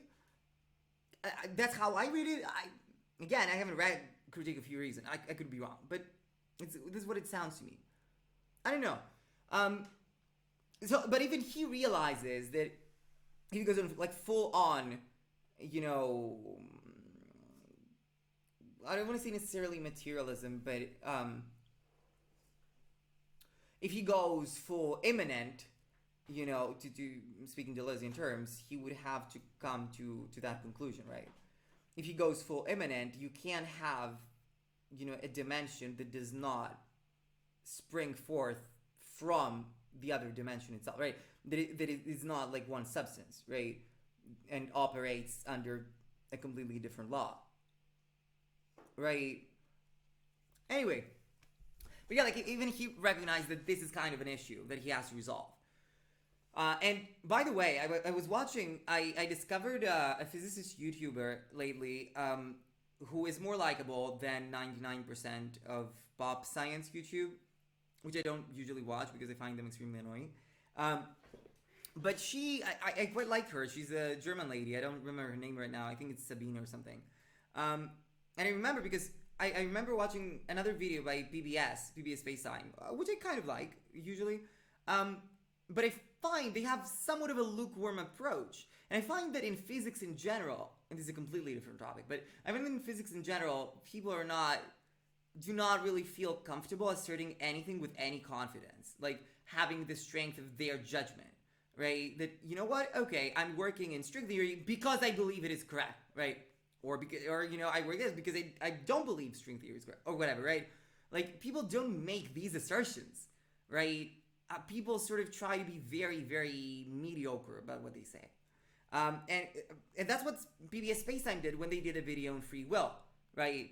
So they tried to sort of, exclude the bullshit explanations, sort of like, oh, maybe we have free will because quantum mechanics is not deterministic, which is completely nonsensical if you know anything about quantum mechanics.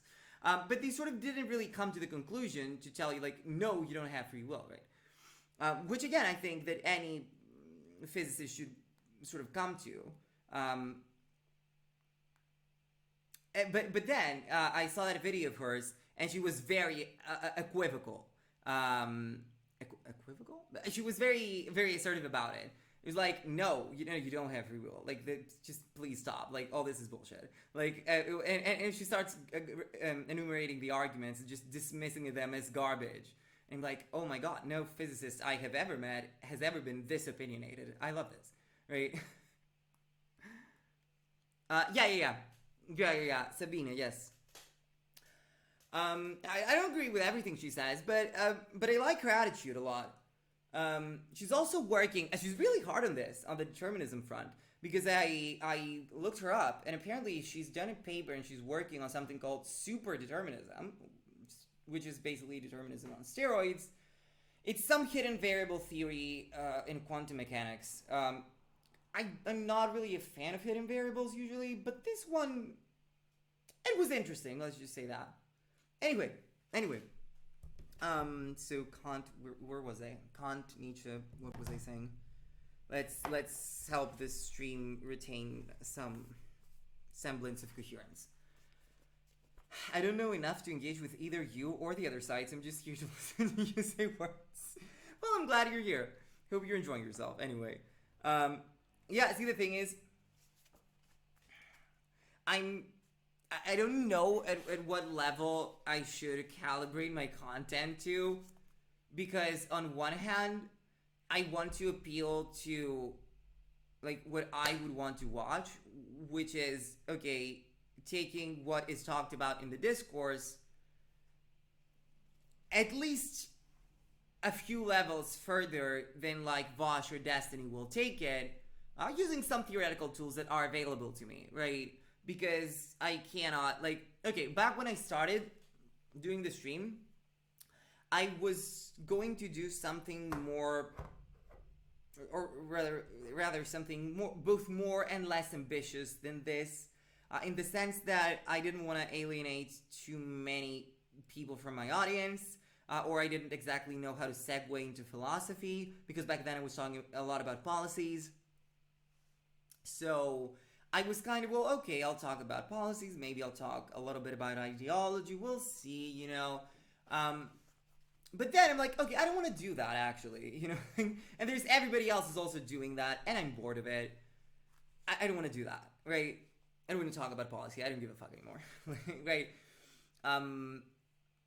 And so, so now I'm thinking, I'm gonna do this, and I don't know how many people this can attract, like what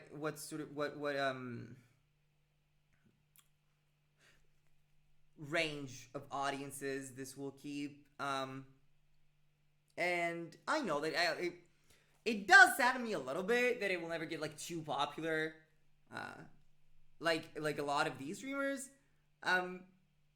because people don't not, and I'm not talking about it. I'm talking like people, you know, who are gonna watch like exclusively like Hassan, right? Like, are Hassan's analysis of anything either original or particularly interesting? They are not. Um, and yet, right? Did you say policies? Anarchy says the P word. Policies in this economy, no thank you. You're doing fine, don't worry about it. I don't read what you read that much, but you still make sense to me. That's great. I try to, at least. I think to some extent, at least, that I can appeal. I don't know if this works very well. Thank you, Obscure Leftist. Thank you for the $15. Wow, thank you. I'm sorry. I've left the Dono subtitle as the Dono thing as text because that's what I used to do when it was a sock dam. Because I couldn't think of anything better. I've changed the rest into something like X got castrated or something because I like that. Who's more appropriate for this type of content? Could you please turn this off? I'm getting really hot. Paid his debt, maybe? I don't know. What now? Paid his debt, maybe? I don't know. Paid his debt. Oh, that's actually a good idea. I mean, yeah, Nietzsche talks a lot about debt. Deleuze talks about debt. Yeah, actually, that's a good idea. Yeah. I'll consider this. Yeah. But thank you again, Obscure Leftist. You should copy the President's Sunday Method, drama bay for the normies and philosophy discussions later. Yeah, maybe. We'll see. I just need to get my life up and running in general with a certain degree of regularity, as I was saying earlier, right? I want to be able to do this in such a way that it doesn't feel like an event to me, right? That doesn't feel like, oh my god, I've got to stream today. Oh my god, I've got to stream today. You know, and I have to start, you know, preparing everything 2 hours earlier, and then you understand what I mean, right? I don't want this to be this big of a thing, right? I want to be more comfortable with it. Like now, I'm comfortable, but it wasn't when we began, right? And a lot of people left and unfollowed that did follow, you know, and understandable. I would also have unfollowed someone who is procrastinating and whose PC is crashing, you know. But yeah, I want to get some things working to a certain level, right? And I want to also be able to comment perhaps on videos and have things to show on screen, so that I don't necessarily feel fully compelled to talk 100% of the time. Even though you can see that, like, when I start doing it, I'm going to do it, but I just want to, like, before starting, I want to have that sort of what's it called, safety mechanism. Yeah. What? You can also explain a couple of terms if someone is confused. Like, how is this relevant to what I was just saying? to the person that said that they couldn't follow. All right, but I'm trying to. I'm jumping between all. Yeah, I do that. I jump between all sorts of different topics because they come to my mind and I think, well, this is worth talking about. This is something I want to talk about. But then it's like, okay, this topic requires an entire stream. But then if I say I'm going to do that stream, by that time, I don't want to talk about it anymore. Right? So I don't know. I'm just trying to touch on these things when I get the chance, maybe develop a little bit here, a little bit afterwards, and, you know, we'll see. Maybe I'll standardize it a little bit more later on. And yeah, so I also want to start studying for university with, again, some bit of regularity, just get some things in order. Yeah. We'll see. Yeah, that's all I keep saying. That's all I keep saying. Thank you, Seven Soupy. Thanks for all the Nietzsche talk. You're welcome. We will have more Nietzsche talk. There's always going to be Nietzsche talk. I love him. But yeah, I think Rem does not understand why I love Nietzsche. I love Nietzsche precisely because of, like, now, it's precisely now, in these last 2 or 3 months, that I really loved Nietzsche. Right? I had read 4, 5 years ago. I don't remember when was it. And I liked it. But I understood probably half of it maximum, right? Because I don't think you can really understand. I mean, I guess technically you can, but I think if you read post-structuralists and then you read Nietzsche, then you start. Everything starts clicking together. At least if you understand the post-structuralists, right? Everything starts clicking together. I'm like, oh my god, how the fuck? Like, he had it all figured out like 200 years before. Right? What the fuck? You know. I saw you pop into a Twitter. I can't talk. I saw you pop into a Twitter thread like the Kool-Aid man busting through a wall to say read Nietzsche. Yeah, I can't resist. I can't resist. I know it's tacky to an extent, and people will mistake me for the edgelord. But I cannot say it because, and it's not in particular just Nietzsche, right? Or it's not just the genealogy when he says, oh, there's no, like, God is dead, there's no good and evil, etc. It's just that, right? It's even the critiques that he levels against Kant, the critiques he levels against many previous philosophers, and goes from there, right? So it's not just some, at least I don't believe I have a surface level reading of Nietzsche, like it might sound, perhaps. Nice hair, thank you. I don't think Rem is that familiar with philosophers outside the analytical tradition apart from Kant. Yes, I also believe that. I think he said he has read Nietzsche. I suppose he's not particularly fond of him. But yeah, if I ever talk to him, and I do at some point want to talk to him, but here's the thing. I don't want to talk to him now necessarily. What I want to do is I want to read Kant first, and I want to understand Kant's position and Kant's metaphysics, and sort of, because I saw it a bit. Can you bring me some? I know you just complimented my hair, but I am feeling quite hot right now, so I want to tie them. Just give me 5 seconds. I'm gonna go pee again. It's the coffee and my stimulants that are causing this. Give me a minute. I don't know what it is. Oh, don't worry.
So, as I was saying, Rem has talked a lot of times with Destiny. And he does, and I don't want to get into Destiny because after his latest behavior, I'm extremely mad at him. But so he's talked a lot of times, and he does respect Destiny much more than he does Vosh, even though in this particular case, their positions are basically indistinguishable. But he's very happy, considering, being Anyway, not slandering Destiny about his position on morality on Twitter or anywhere else. The reason is probably because, yes, indeed, Destiny has done a little bit more research into the subject, to be fair, than Vosh has, and he's more interested in it. But still, it's not like he can necessarily keep up. I was rewatching a debate, a very particular debate that he did, because he has done a lot of them, but there's a particular one, I think it's one of the earlier ones, where they talk about this. And now I realize, because now I'm a little bit more familiar with Kant than when I first saw it, and they do bring up Kant, and that sort of Kant is sort of in the background of that discussion and sort of frames the discussion, right? Which is not usually what Rem does. Rem usually brings up the companions in guilt argument, which we can discuss, since this is supposedly the moral realism stream. But yeah, he usually starts from that. Which is an interesting way to talk about a position you're so passionate about when you claim everyone else doesn't have a properly metaphysical grounding for the things they say. Because he's sort of starting medias res. Like the companions in guilt argument is just, it was formulated as a response to certain kinds of moral anti-realism. And we'll also get into that. So you can't just say, well, I'm a moral realist, and it's like, okay, why do you believe that? He's going to say, well, okay, give me your anti-realist position so I can respond to it. Well, is that a very well metaphysically grounded position?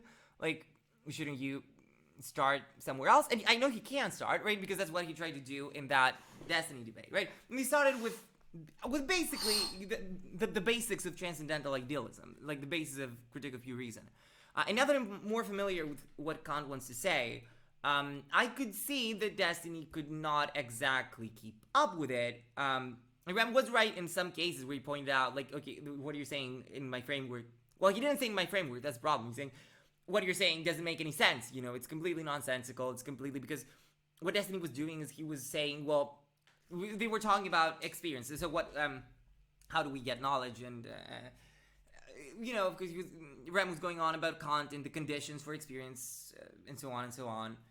And when Destiny said, well, okay, how about someone who had a different sense than we do, right? Would you say that there's, again, like some innate structure necessarily that's going to structure that? Or like, I don't think he put it that way, but he said, like, what can you say about the experience of someone who does not have any sensory experience? Do you think there pre-exists something before experience? So taking more of the empiricist side here, right?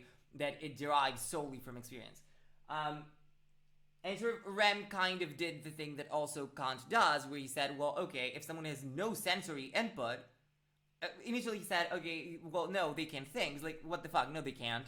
Like, if they don't have smell, they don't have, if they don't have sight, they don't have hearing, they don't have smell, if they don't have any sensory experiences, what is left? Like, do they...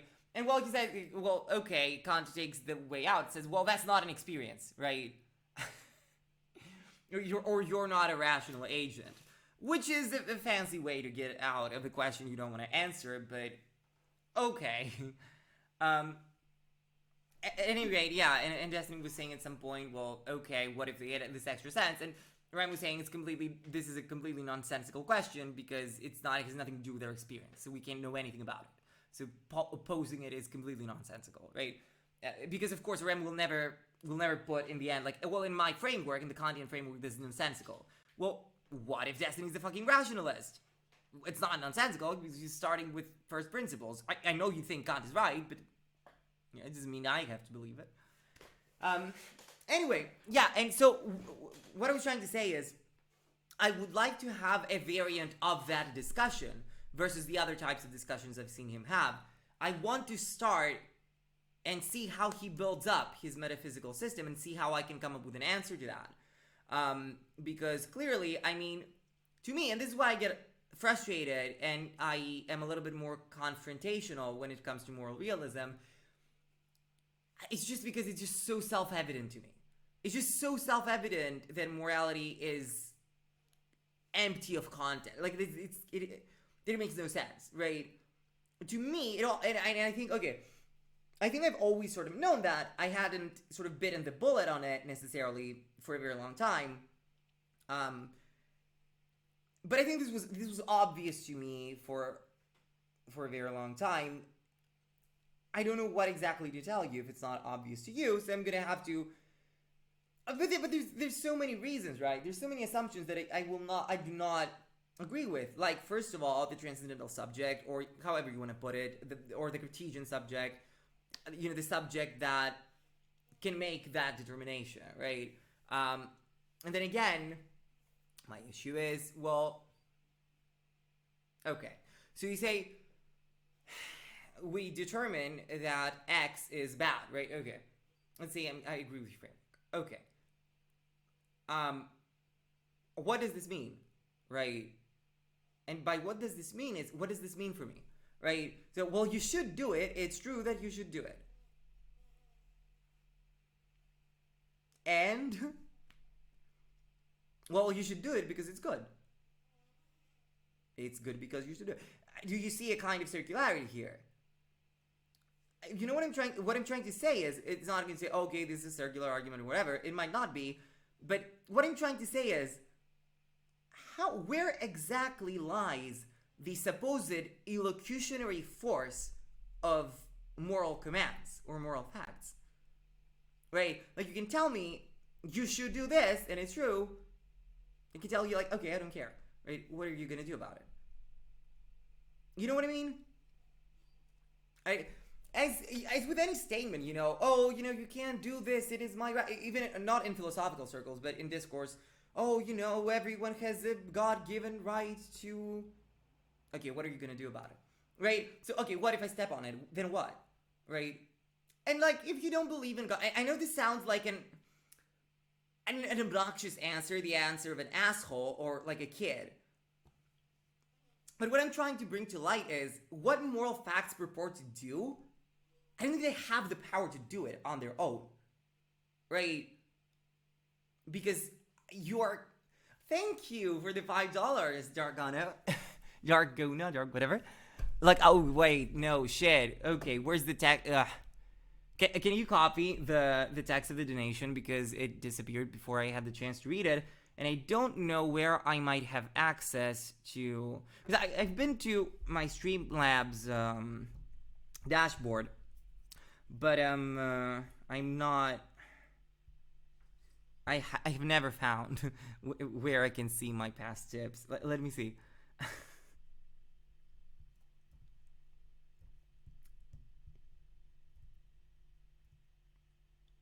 So what I'm trying to say basically is that I don't know what it means. If you don't have a God, or if you don't have what they have is, okay, maybe they don't have a God per se. But what they do, like Lacan would say, or some psychoanalysts may say, well, okay, you say you don't believe in God, but your unconscious does not agree with you. Like, you absolutely believe in God. You believe in the big other, right? You believe in this sort of this space of discourse where everything you ever say or do is transcribed, right? Which is the space of discourse that can, what's the word I'm looking for? Mesolavisi? Mediate? Yeah. So it can mediate the communication between you and that other person. There's a third person. Every time there's two of you in the room, there's a third person. Supposedly it's not a person, it's a big other of language, right? Which is what mediates you getting something to the other person, right? It's always mediated through the other. Okay. So this other sort of acts as a universal sort of board or score sheet on which everything is transcribed, so to speak, right? Such that you are never alone, right?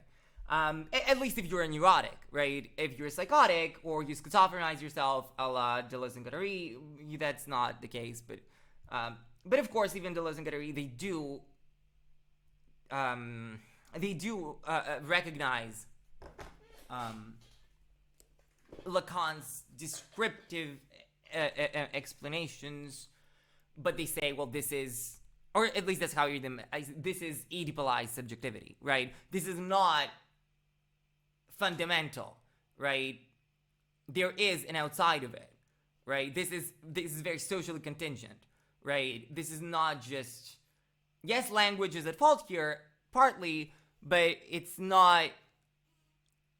You're not like necessarily forced. Your desire doesn't necessarily work like that. It's been caused to work that way. This is not desire as lack is not fundamentally what desire is. Sort of that's what they say, but they don't deny that. Sort of, yes, for a neurotic or an Oedipalized subject, which most of us are, that's sort of how it works, right? So, if you don't believe in a God, right, in order to talk about morality, to talk about moral facts, well, you have to believe in the big other then, right? You have to believe in some sense, even if you don't like consciously say it or consciously admit it to yourself, you have to believe into some space on which those actions or words are written and judged. Because otherwise, what does it mean for me to tell you your action is bad and you shouldn't do it? Why would you listen to me? What are the consequences if you do a bad action? Well, then you're metaphysically bad. I don't know what that means. You know, what does this do? What is the meaning of this? If not some kind of consequence for you, some kind of judgment, I don't know what it means. Why do I care? You understand what I'm saying? This is completely counterintuitive to me. Yeah, okay, let's say we agree. Okay, let's say we agree. What are you gonna do? And this is sort of where Nietzsche and Stirner sort of lead up to, right? And this is, of course, why they're going to completely throw away. And again, you see how this is not exactly reactionary, right? When they throw away human rights, for example, because they do in their different ways. Well, it's for many reasons, but it's precisely because they find this framework nonsensical.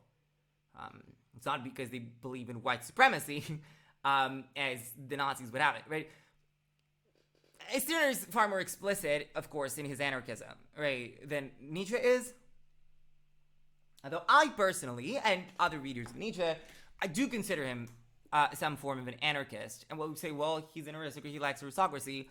And I will quote, as I did last time. Actually, I'm not going to do it. I was going to use the Emma Goldman quote, but like, okay, this stream is just becoming a repetition of the previous stream, so I'm not going to do it.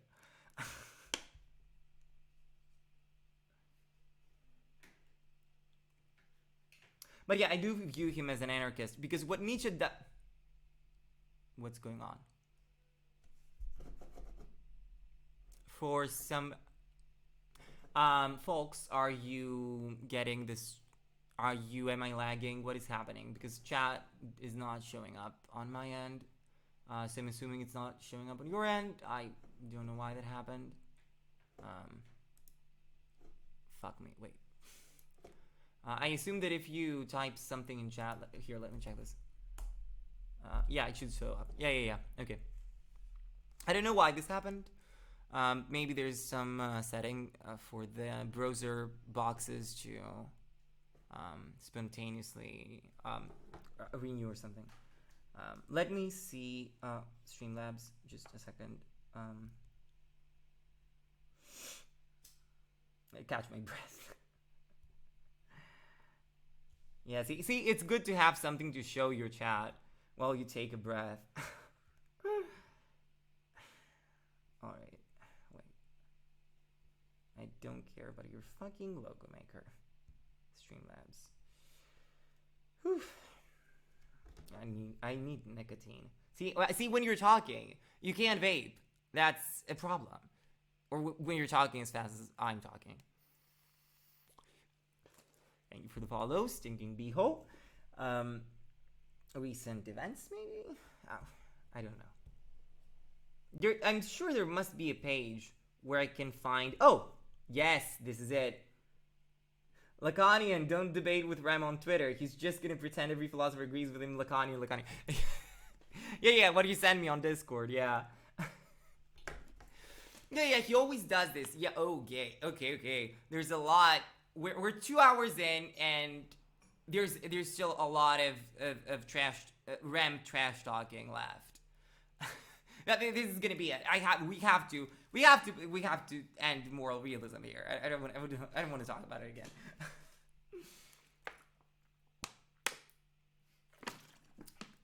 That's the thing. Even under, say, moral naturalism, there needs to be a separate argument for why you should follow morals. Usually, moral naturalists try to tie it to happiness, which I question. Yeah, but then, so for example, a Kantian like Rem would say, well, but you have to do it out of a desire for duty, not because you think it's good for you. Yeah, see, like, at every turn, the concept starts breaking down, right? I don't know, like, am I missing something? I don't know, like, maybe I'm lacking... I don't know. Maybe the conditions for possibility of my rationality. Maybe a condition is lacking. Maybe a category is lacking here. I don't know. I don't know. I'm not a moral realist. I think I'm just trying to work out the reasoning law. Setting a small achievable goal for the stream, ending moral realism for all time. Yeah. Well, eventually, I'm sure it will come up again. But just about the streams in the next few days. I don't want to keep talking about this or have to talk about it.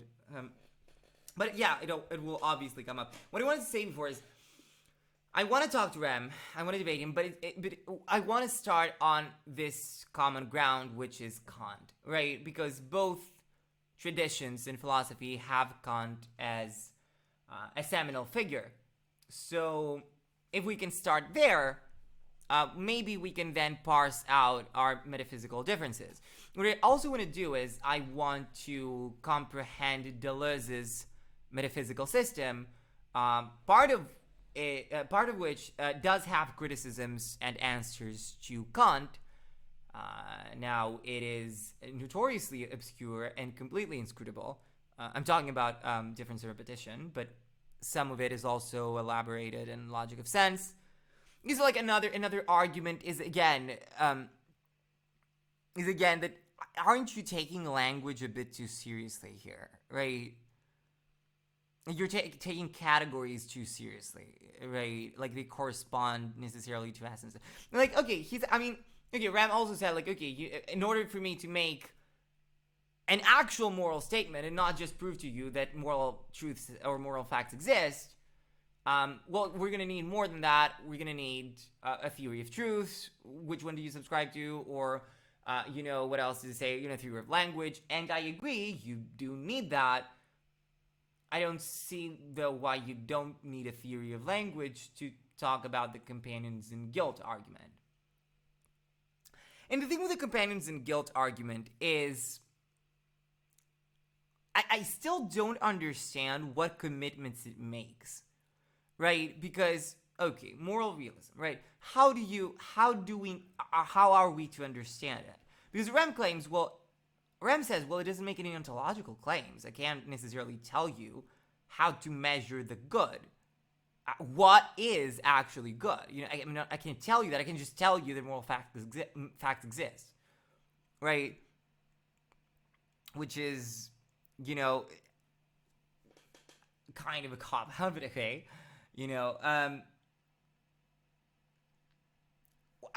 Doesn't this kind of collapse into each other? Because you say, and I think there are ways to respond to it. I'll get to that. So, what he says is, I think, well, at least that's how Destiny understood it. I don't remember if Rem confirmed it, but how Destiny understood this and how I understood it is, well, basically the only thing I can give you as a moral reason, is, the ones that are necessary to ground the epistemic reasons that are required for this discussion that we're having, right? Or to like even talk in, to make conclusions, right? To use like basic logic. So whatever is necessary for our conversation, well, that must be, right, a moral fact. And to me, this is interesting because, well, okay, and you can't tell me anything more than that. Aren't you just saying that moral reasons just collapse into epistemic reasons then? If the only reasons you can give me are the epistemic ones, isn't your moral realism just collapsing to the epistemic realism? Like, I don't know. And the other thing is, well, that's an interesting way to talk about epistemic reasons, right? So my first reaction to the companions in guilt argument, besides, a profound confusion and sense that it's some form of linguistic trickery, because it's like, okay, I'm sensing that something cannot be right here. What am I misreading? Okay, before I tell you that, what I was saying is, okay, so you say that, you insist on moral realism, okay, and then you say, when pushed to it, you say, well, I can't really give you what the good is, I can't really give you the moral facts, okay, and yet oddly, so you come off that discussion thinking, well, okay, maybe moral realism means something more specific, more particular, more nuanced, right? Maybe it doesn't mean, necessarily that our common sense conception of morality, right? You have a duty to do this. It is good to do this. Okay. Maybe, indeed, it merely talks about normativity within language, which is one interesting interpretation of this, which could be completely wrong, but I think it's one interpretation of this, which I was inspired by that viewer of mine who is probably not even aware that I'm streaming right now, who's in analytic philosophy, and so this comes from them as a response to what my first objection to the companions in guilt argument is when I first think about it. So the companions in guilt argument, for those of you who are not aware of it, goes somewhat like this. And now I'm realizing I should probably talk a little bit more about what I found really annoying in RAM. Okay, so, but this is important to know that the companions in guilt argument was formulated in particular responding to a specific theory of moral anti-realism, again, within analytic philosophy, right? And so what it does is it responds to that. So I think it's moral error theory, if I'm not mistaken. Although I have seen Rem use it against non-cognitivism, I'm not sure that makes sense. Maybe it does. But I think it was formulated against moral error theories. And so it's meant to be a direct response to that. But of course, if you're arguing with Vosh or Destiny, right, is this really the argument to use? And what Rem does, and he's not the only one who does this, perspective philosophy also did it in his debate with Vosh. He has this on his channel with the provocative title, The Debate Vosh Doesn't Want You to See, or something like that. Apparently because he thinks he eviscerated him with facts and Hegel, I guess. Are there Hegelian analytic philosophers? What's going on?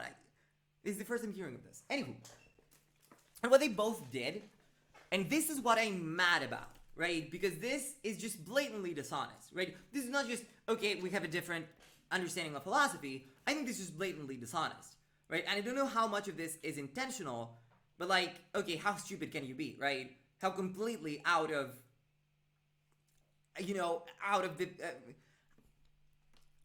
I'll explain. What they both did is, when they talked to Vosh, and again, this is not, like, I'm not some Vosh fanboy. At least, maybe I was 1.5 years ago. I don't care anymore. I don't watch him. I'm not trying to defend him. But this was extremely annoying to watch. Especially because I know what they're doing, but Vosh can't really tell what they're doing. And it's really annoying. So what they're doing is, they assign him a specific position that they know how to respond to.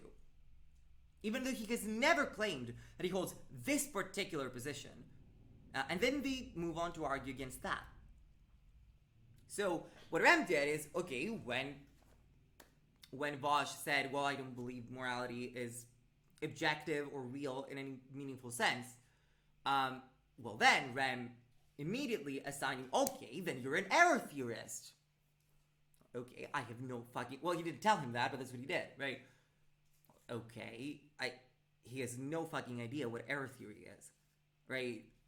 And the problem with this is, error theory, as well as non-cognitivism, are very particular arguments, very particular theories that stem from an entire lineage of thought, right? All of which has specific groundings, right? It's the culmination of an entire series, if not multiple series, of arguments and theses that came before it, right? Because it's inside the analytic tradition. The same thing happens with the Continental tradition, right? Obviously.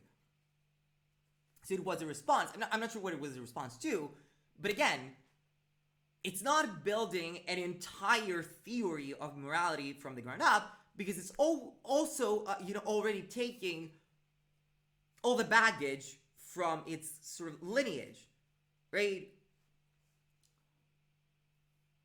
So how can you possibly assign to me a position that takes on so many assumptions that I don't necessarily agree with? You understand what I mean? And how could you assume that it's error theory that I believe? Well, how do I know it's not non-cognitivism, right? Like, I don't... And see, like, okay, so if they're going to ask me in order to appropriate my position to their framework, and by my, I mean Vosh's destinies, etc., like, they sort of have to fit you somewhere.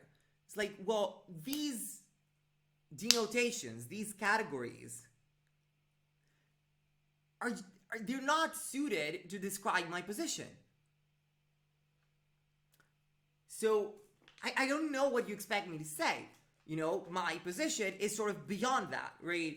Because I don't make arguments like you do, right? At least in continental philosophy, I don't generally make arguments in the way that you do, starting from premise 1, premise 2, etc., etc. Now, you can criticize that if you like. You can say that maybe there's another way to arrive at anything meaningful. Maybe you can say that. But just don't fucking shoehorn me into a position that I didn't sign up for. You know, I can tell now, I couldn't tell then, because he didn't spell it out loud. You know, but he just responded to that. Right? And then, of course, Vosh did his bastardized version of Foucault.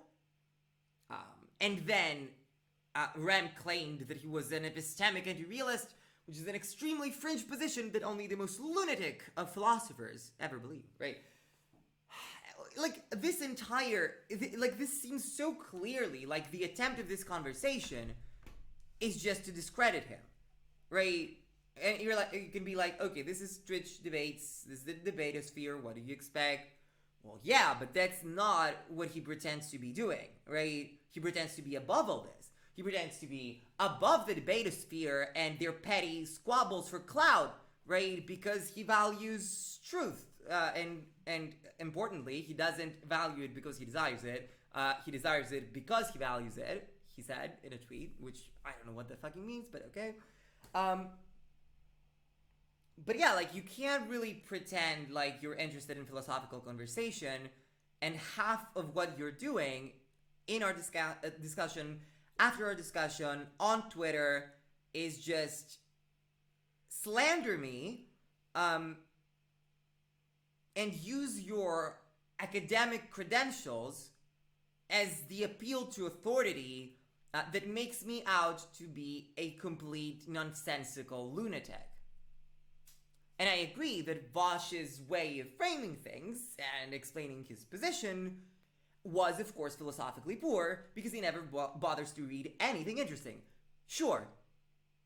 But I know what he's getting from, right? I'm sympathetic to that, right? It's not, I don't find it absurd. I know where he's coming from. Maybe he doesn't have a good grounding of that position, but it's by no means absurd, right? So I said it was completely, I don't know, it was completely bad faith. Maybe he doesn't realize he's doing it. I don't know what to make of it, but I was very frustrated by it. And that's why I've been hostile to both REM and perspective philosophy ever since I saw him. Perspective philosophy did the exact same thing, but not with error theory. He assigned him the position of non-cognitivism, right? And even if they're upfront with you, right? Because they might have been, I don't remember. And they tell you, oh, okay, so you're an error theorist, right? So you're a non-cognitivist. Okay. And they tell you, okay, what does that mean, right? It means that error theory says, well, all moral statements are false, right? And then here they say, okay, maybe, I guess that sounds close to what I think. It's like, what does it mean that all moral statements are false? Right? That's not how I thought about it. That's not why I came to my conclusion that I don't believe morality is a thing. You know, or again with non-cognitivism, well, okay, so maybe you don't believe that that moral statements have a truth value, that they are not truth apt, right? What's the difference? I don't know how there's any meaningful difference. I mean, okay, there's different arguments to counter them, but to me, like, is there a metaphysical difference? I guess. But all I see is, okay, there's different strategies for moral realists to counter them. You know, that's all I see a difference between these positions. Yes, probably they do mean something metaphysically different, like, okay, moral statements are truth apt, but they're all false, right? Okay. I don't know what to make of this. I don't know. This seems like a position there's something missing. Like, what do you mean by this? Why do you assign me this position, right?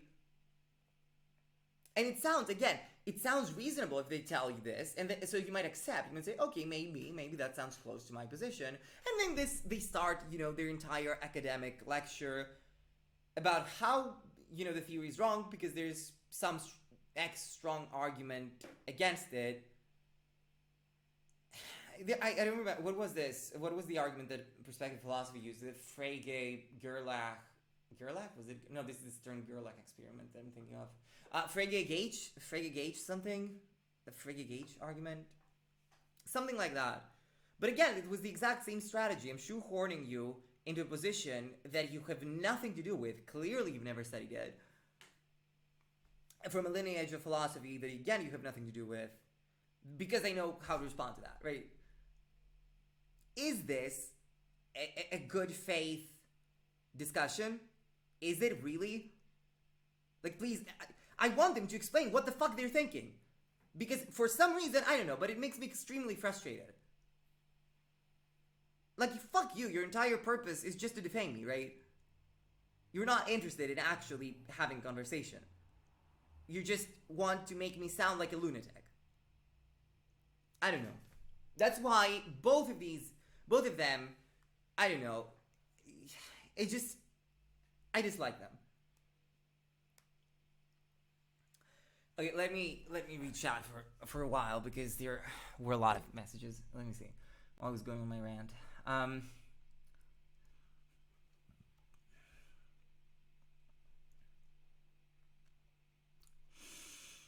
Aren't the moral philosophers Rem loves explicitly anti-hedonists? I wouldn't know, honestly. I haven't seen him go beyond some basic Kant and the companions in guilt argument.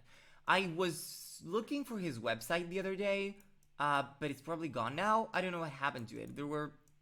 I think there were a few articles there about his philosophy, and I wanted to read them. But if someone remembers what the site was, maybe you can post it in chat, and I can try to find it through Web Archive. Because I can't seem to be able to find it, because I am interested. I want to see like where does this lead after the Companions in Guilt. Like, look, I am genuinely interested in having an actual philosophical discussion with him, right? I do want that, and maybe I've misread him. Okay, maybe I've misread something.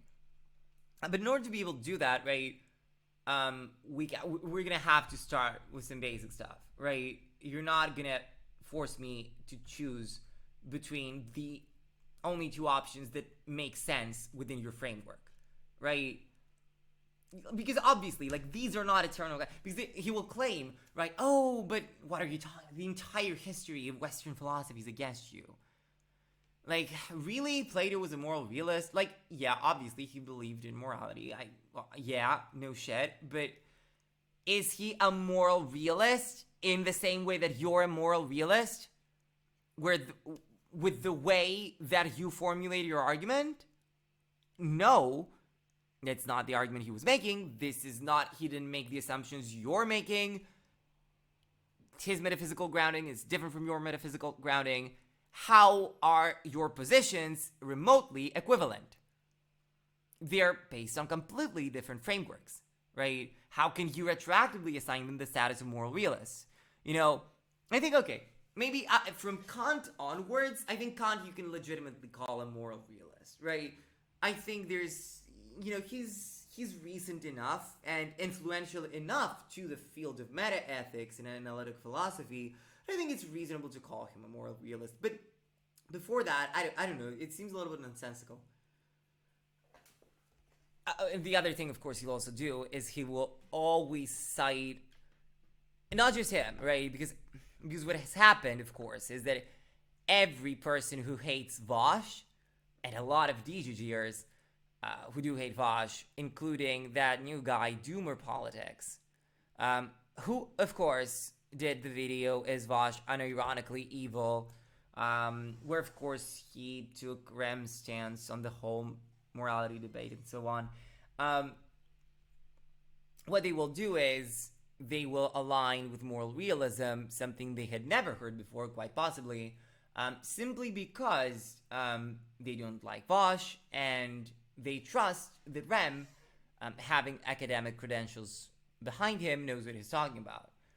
Right? But obviously, philosophy is not empirical fucking science. Like, it's not the weather, right? It's not debating climate change, and what they'll do is they'll bring up this philosophy, this survey of academic departments. Of philosophy departments in academia. He says, well, look, the majority of philosophers believe in moral realism, right?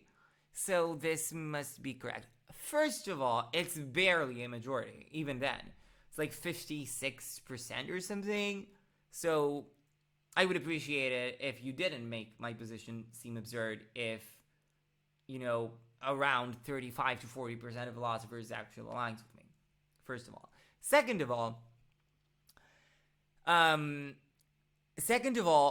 this was clearly a survey directed to analytic philosophy departments. Perhaps most philosophy departments in the Anglosphere work in the tradition of analytic philosophy. That is quite possible. Because, again, I could see they were geared towards analytic philosophers. They use terminology and clearly a framework that is foreign to continental philosophy. Like, all the questions they asked, again, require an analytic framework to make sense, including the moral realism question. So, again, at most, what you told me is 56% of analytic philosophers are moral realists.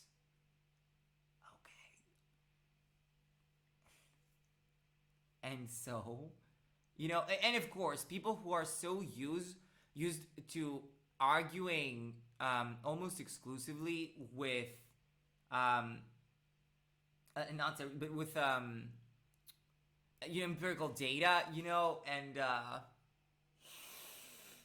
studies and papers and all that, and saying, well, look at the numbers and the statistics, you're wrong. Well, they will say, what do? Well, we trust the consensus. They're philosophers, so they must know. As if, truth in philosophy is, a singular thing that you can arrive at through consensus. It's just, I don't know, like, I can't get into the minds of these people, how they think, but it's so annoying, it's so obnoxious. I don't know. Like, I don't care. I mean, clearly I care, but...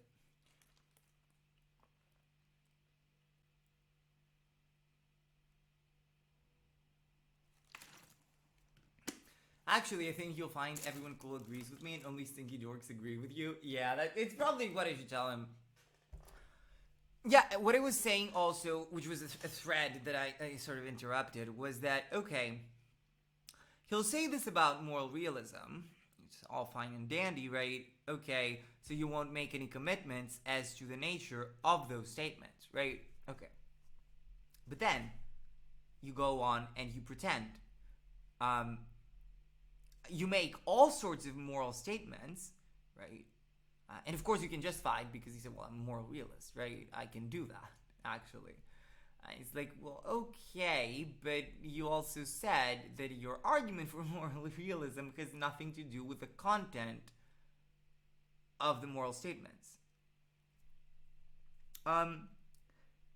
And so yes, it's not exactly clear to me, or to many, I assume. So, okay, what this viewer of mine told me, and I'll just let me find some YouTube comments that they had left me, because after the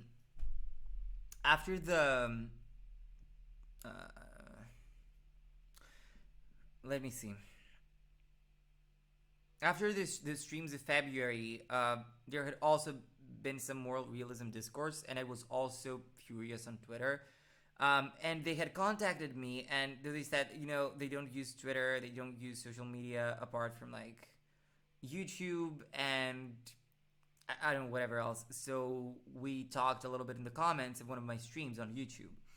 Which, by the way, my streams, I also upload them to YouTube. I have no idea what I'm going to do with that YouTube channel. It's not clear. Same as it's not particularly clear what I'll do with the Patreon, but we'll see. We'll see. And let me read you a couple of things that they wrote me, since they they clearly have more of a background in analytic philosophy, so they're not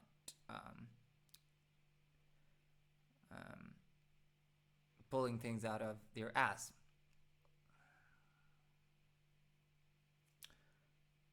Right, so they tell me. So, like, before anything else, they say, I'm just going to be brutally honest with you in a way that Rem and PP aren't in any of their conversations on stream. Nobody knows what moral realism means. There are a variety of things it could mean, but metaethics is in a bit of a flux, where people actively disagree on what theories should count as realist. And it's led to massive confusion where nobody knows how many people are realist in any given sense. Though we do know that actual factual anti-realists are the minority, we don't know how small that minority is. Traditionally, a few decades ago, you would only call yourself a realist if you were a non-naturalist. Now, there are moral naturalists. And there's active debate over whether Kantian constructivists are moral realists. Most of the OG Kantian constructivists say no, though they're all an older generation. Some of them say yes, and a lot of the younger people working in metaethics are perfectly content considering it a form of realism. As a Kantian constructivist, I would consider it a form of realism myself. The term moral realism is a messy one. So unless you're very careful to specify what exactly you mean, nobody gets anywhere and the conversation just becomes a swamp. Ideally, I would avoid the term entirely and stick to specific views within metaethics such as naturalism, non-naturalism, constructivism, but I think that's too complicated, so it's probably not possible. Given the fact, here's what I would suggest. Be very careful about an argument's ontological commitments. Companions in Guilt is powerful precisely because it makes no reference to the ontology of epistemological norms, merely that they're in some sense real. This means that the truth makers for them can be natural, non-natural, intersubjective, transsubjective, whatever. Companions in Guilt does not get you that. Actually, I think you can strengthen the argument to get rid of it being potentially transsubjective, since, dear Lord, that is a bullet I do not want to bite and not something I would personally consider moral realism, even if it actually fits Ram's definition, but that's a digression. It's not positing inherently anything spooky, and this is why people find it so attractive. And then they give me a few papers, some of which I took a look at, some of which I didn't. And so yeah, it's not exactly clear what is meant by moral realism in the way that the argument supposedly proves it, right? So you can't really just, jump or jump into the common sense notion of morality. And I think this is also part of the appeal of Rem, right? Or in particular of Rem's moral realism stuff, right? And I wrote this on Twitter too. I think a large part of it is that it resonates, of course, with a lot of people's idea of morality. And it resonates a lot with a lot of people's idea of maturity, right? Because what he does is he frames his opposition usually. I mean, he told me, okay, I don't do this with my esteemed colleagues who are also anti-realists. I'm only saying that you are an edgelord. Okay. What I've noticed, though, I don't know what he does in academia, but what I've noticed is his opponents he frames as amateur, right? As not having enough background or academic credentials to coherently argue against him, as even immature. Yeah, he did call me a 15-year-old, right? And it's a very powerful argument emotionally, because most people, because this is how popular culture views this. This is sort of what you've been enmeshed in. Almost the entirety of popular culture, and I'm excluding here, obviously, the best that it has to offer, which is much more ambiguous about morality. But more basic stuff, more easily consumable stuff, that stuff usually has, this type of an arc where you begin with the position or a position like the one that I'm articulating, and you end up, by growing and having a character arc, right? You learn something in some crucial moment in the third act or something. And you learn something that makes you leave that position behind and understand that morality is important, and then you mature and you become an adult, right? That's how a lot of the framings of movies work, right? Of a lot of mainstream movies. So I think it panders to precisely that sentiment, right? It's come to be signified as a common sense, right? And it has this aesthetic appeal, the aesthetic appeal of maturity, right? Of maybe even sophistication, right? Because, and it pains me to say this, my arguments against morality are not necessarily particularly complex, right? Which is not usually an attribute of my arguments, because usually I am interested in getting in the weeds of complexity. It's just that this is in particular something that I find just so obvious that I don't see the complexity, right? Or I see it, I just don't think it's fundamental. You know what I mean? That dude is so base, he made me a Kantian. You're talking about, Majin, hi, I haven't seen you since, months ago. How are you doing? You mean Najafan? He made you Kantian. Yeah, I I did look into Kantian constructivism a little bit. They give me some papers. Again, I have the same impression, right? The same impression that, okay, I cannot in good conscience move on with reading about your position because, okay, I see how the things you're saying sort of are coherent or, move coherently from one to the other, but you've sort of gone too far now and you're resting on assumptions that I do not share, right? So how much longer should I go? I know that you're not going to say anything about these assumptions. You're not going to dispute them. So since I don't agree with them, I don't know what the point is, right? And so, okay, I consider myself wise, even though I have not discovered anything so wise. Not sure what this is in reference to. What are the assumptions you feel that you two do not share? Right, so I can't tell you with certainty about something like the existence of practical reason versus merely hypothetical reason. But most importantly, what I can interestingly delineate, like, all metaphysics is moot to me because I don't believe in free will. I don't believe that you deliberate. Actually, I mean, you do. You think that you do, but I don't think that you actually have any sense of agency in that process, right? But of course, it's being taken for granted, right? And so, or about the nature of desire, right? And how it functions. What gives you reasons to do something? Like what Kant says about a desire for duty. Like, what is this? Like, are we seriously going to pretend in 2021 that this desire to duty that he posited is just not an effect of the precise philosophical turmoil that he was embedded in? The reason he even talked about morality in the first place, which is precisely basically the death of God, right? Which is precisely the rise of atheism and the panic around how to reconcile the lack of belief in a God with morality, right?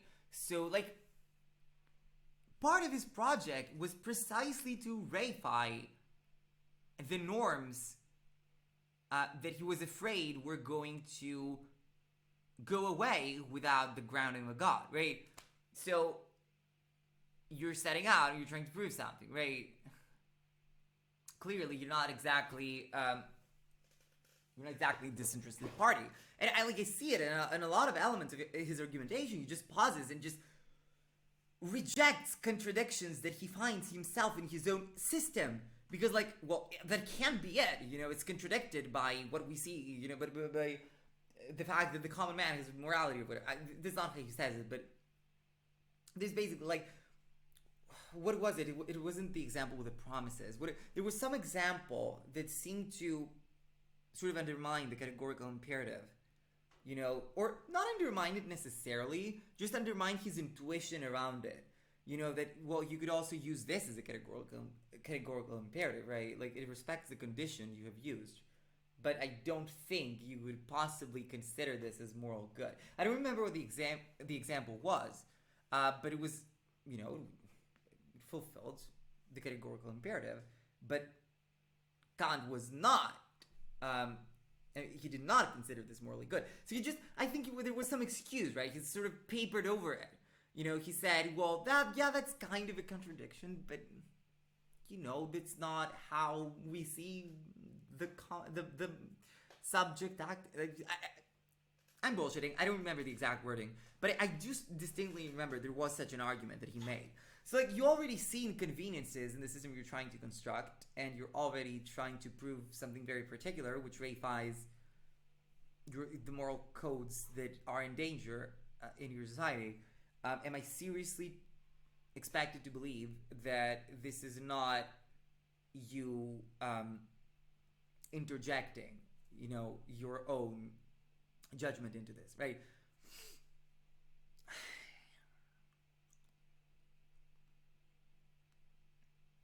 Is Rem a compatibilist, determinist, free will enjoyer, or what? I assume he's some form of compatibilist. I don't know. I don't understand compatibilism. I've seen it occasionally as a sort of way to redefine free will, which, sure, if you want to do that, go ahead, but why even call it free will? What does this have to do with the determinism debate, right? Like, because you feel like you want to salvage free will. It feels like a cope to me. You understand what I mean? Like, yeah, you can say, like, free will is not necessarily, the sense that you have agency per se, but you're not being, your freedom to act, as you desire according to, without like any actual obstructions in your body, something or that, I don't remember what the exact definition is, but this has nothing to do with free will, right? Or at least what I'm concerned with, it has nothing to do with. So I don't see how it saves you. I don't see how compatibilism saves morality if what it does is redefine free will such that it means nothing for the determinism argument, right? Again, take this with a grain of salt. Do not take what I'm saying as dogma, because again, like, perfectly honest, I have not read like papers on compatibilism, right? That's just mostly the impression I've gotten, and I haven't been convinced, right? That's all I'm saying. What do you believe in? That's gonna be another stream. What do I believe in? See. Here's the thing, and this is, as I said before. You will know 50% less free. Yeah, exactly. What do I believe in? I'm sort of at this Deleuzean Nietzscheanism. I think that the metaphysics that's going to do it for me are going to be Deleuzean metaphysics. I can't exactly go around telling people that I subscribe to Deleuzean metaphysics, because I can't really explain it to them. What I know is I've read some stuff here and there in fragments, and to me it seems very promising, right? To me, something just clicks, so I'm going towards that direction, but it's not something I comprehend. That I don't comprehend fully, obviously, but I don't comprehend even half of it, right? So again, like, I think it's reasonable to say, look, this is sort of the direction I'm heading. These are the opinions I have right now. They might change. I will keep looking. But Rem is lucky in that sense. Okay, he just picked Kant's metaphysical system, and now he has already granted for anything else. He doesn't have to worry about it, right? But I'm not convinced. I need to look into it more. Like, I'm sorry, I'm not convinced.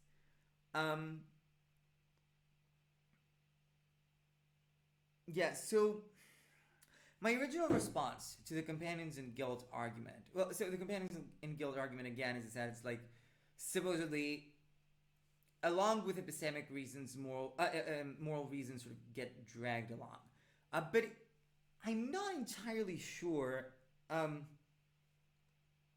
Okay, what even are the commitments that the epistemological reasons make, right? So if you try to parse through this a little bit, your first objection might be, well, here's the thing. There are epistemic reasons, but they're not categorical. they're hypothetical.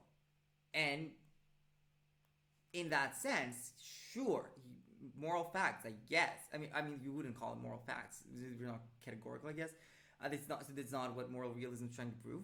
But you say, well, okay, so you can again have moral statements that make sense, but only hypotheticals, right? So, okay, if happiness is good, then doing this that will make me happy is good, right? So this kind of inference, because I think a fine line that needs to be distinguished here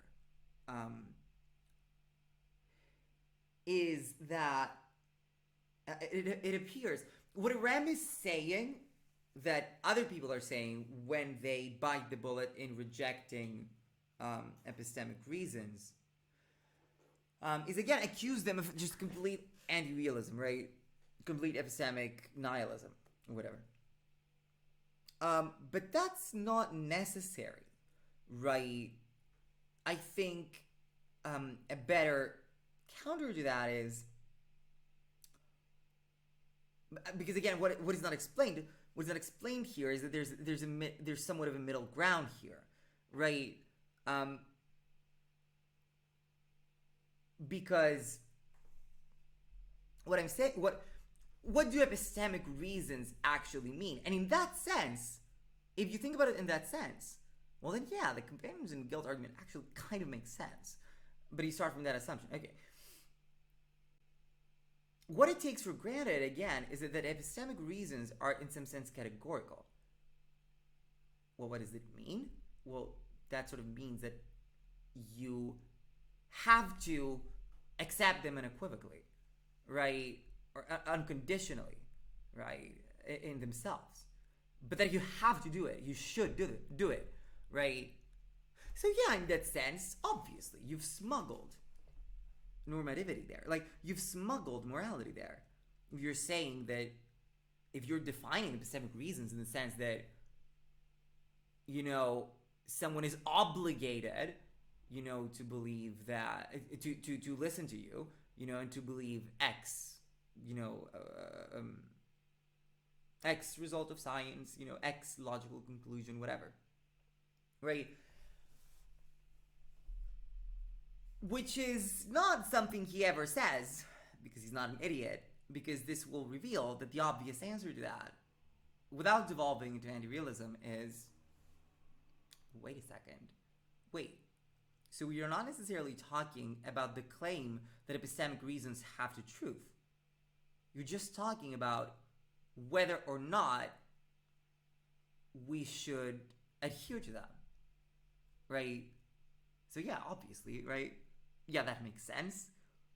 That's how you smuggle moral realism, because in order to make, the epistemic, talk about this categorical epistemic reason, right? Yeah, you need a should, you need an ought to, right? That makes sense. And probably this is why Najafan told me the is-ought distinction is kind of a red herring. You're not deriving an ought from an is, you're deriving an ought from another ought. This might have been what he meant. I'm not sure.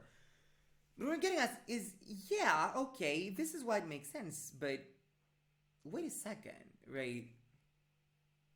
I can believe there are epistemic reasons to believe X statement about reality, but not think that you have to believe them, right?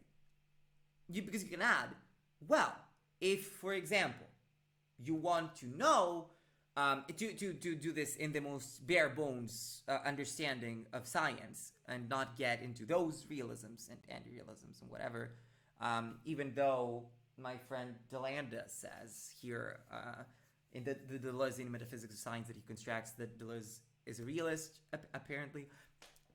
Anyway, but in order to avoid this, let's just say that what science does is, well, it can tell you that your best bet, at obtaining a result that will also repeat is by using the scientific method, for example, right?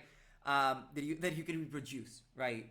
Let's say we don't make any claims to whether the objects that they find are real, or whether this type of reproducibility amounts to truth, or whether necessarily there exists causality. Right? Let's avoid all that baggage.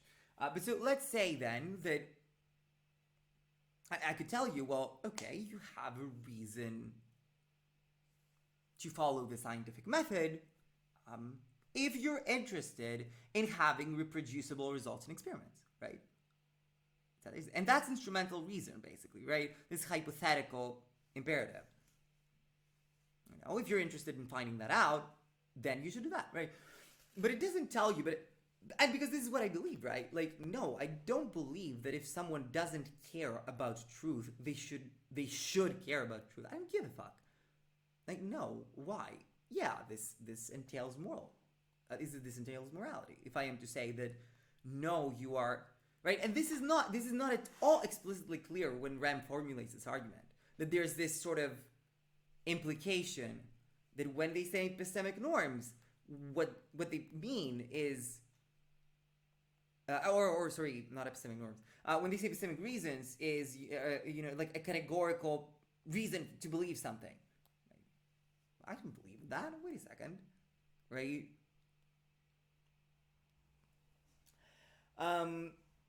So I think that sort of counter with hypothetical reason, to me, it's satisfying. This was sort of my first counter to it when I first understood sort of what it was saying.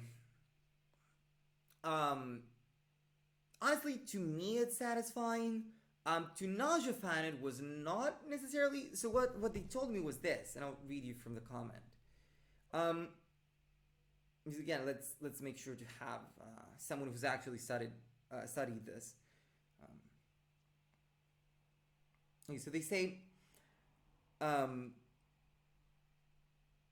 right. So I had written to them, my retort to Rems, you can't say anything then, would be, well, there are still hypothetical reasons that hinge on a certain desire, as opposed to categorical ones, that are universal and have only reason itself as their end. And so they answer. So both Korsgaard and Kagan, who are thinkers that they had linked me articles to, sort of respond to this in a roundabout way and show that it's not quite as simple as this. Note that Korsgaard explicitly cedes that if you don't think practical reason exists and only pragmatic reason exists, like Hume, then you're correct. But obviously she gives reasons that the Humean account is incomplete in her eyes. But honestly, I think what the Tertus said to Achilles is the best example of this, even though it's not a philosophical paper.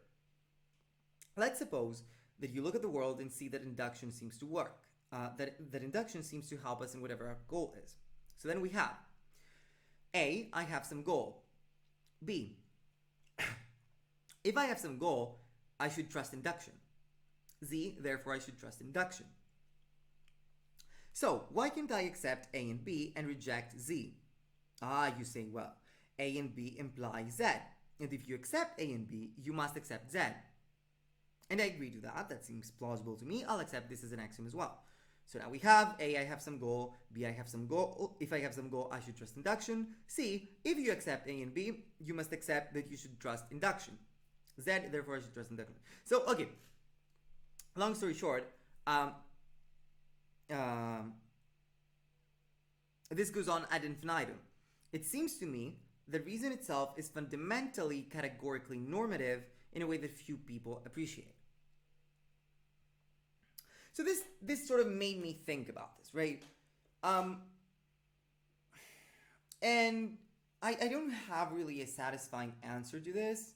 My answer to this is I think Deleuze deals with something similar to this, if not this, in the logic of sense, without being certain. So I want to see how Deleuze also conceives of language in relation to his metaphysics, right? And this is sort of what he explores in the logic of sense. Because what I would tell Najafan here is, okay, I see where you're getting at, that language or propositional logic seems to have a categorically normative character that you can't really wash away. And that might be true, but just that doesn't tell me much about metaphysics, does it? Right? Like maybe this is the case. Maybe language does entail a normativity at its very basis that is categorical. Maybe. But that but that does not tell me anything about metaethics, right? Maybe I'm wrong, but okay, so you're telling me that language is normative? Like Lacan would agree with this, right? Because prohibition and language are extremely connected for him, right? So,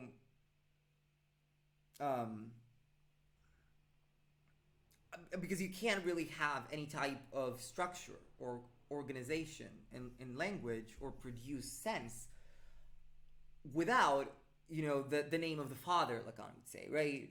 Which sort of also functions as a sort of delineation, as a limit, as basically a prohibition, right?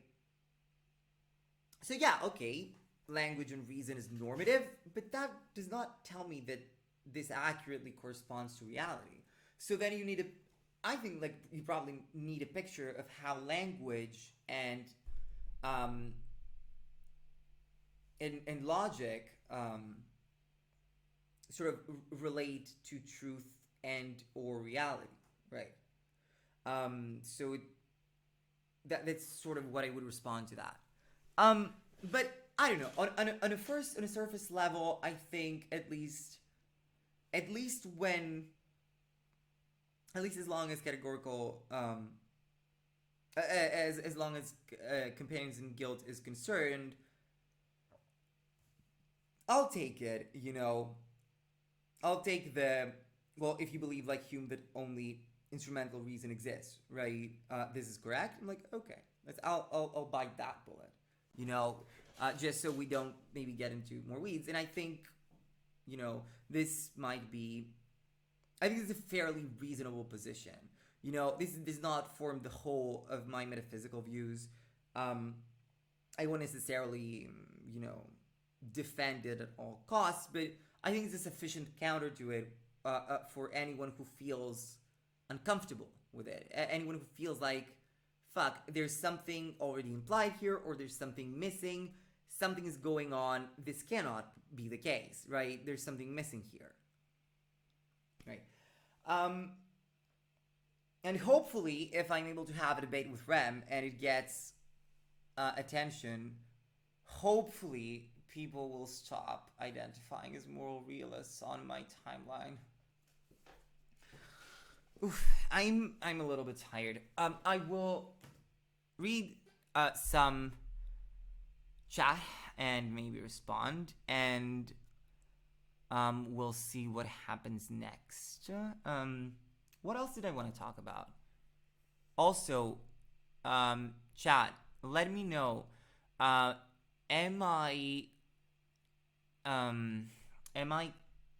Is the stream working all right? Because to me, it seems like it started lagging. So do let me know about this.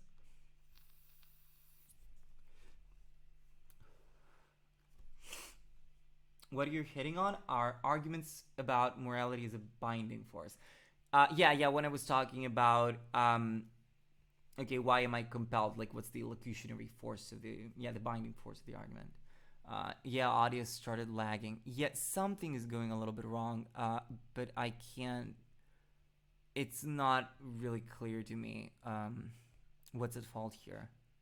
Again, like I'm not doing anything. Like I'm not.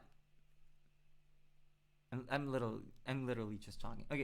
Okay. So, this has been a productive stream. This has gone on for 3 hours. I'll read chat and see what you were saying while I was going on my rant. I'll probably end stream since I will be streaming tomorrow at some point. I will not announce the time because that will make me anxious, and then I'll come on again 2 hours after I promised. So do stay tuned about when that's gonna happen. keep in mind, probably the streams within the next few days are going to be slightly shorter, precisely because they're going to be every day. And we'll see if we can get me to affiliate. Finally. Okay. Analytic Hegelianism is strange, seeing as analytic philosophy started as a rejection of British Hegelians. It did? That's the first time hearing of this. But they do exist. Yeah, perspective philosophy is the only one I'm aware of. Because again, I don't think Hegel argues like an analytic philosopher would argue. Right? I mean, like, he has his whole different conception or understanding of logic. Oh, you're getting left audio. Oh, yes, someone mentioned this on Twitter. Fuck, I forgot. I need to fix this. This probably has something to do with my audio interface. This is not an issue in my PC. Like, if I put on headphones here, I only get left channel as well.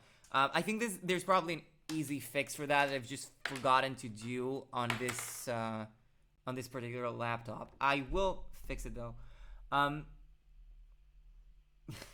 It sounds like Lacanian has a moral axiom to grind.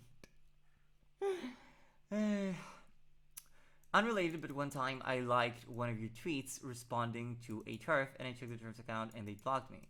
These people are really thorough. Oof, do not get me started on TERFs. God. TERFs are a fucking hive mind. It's insane. I've almost never seen, and okay, I'm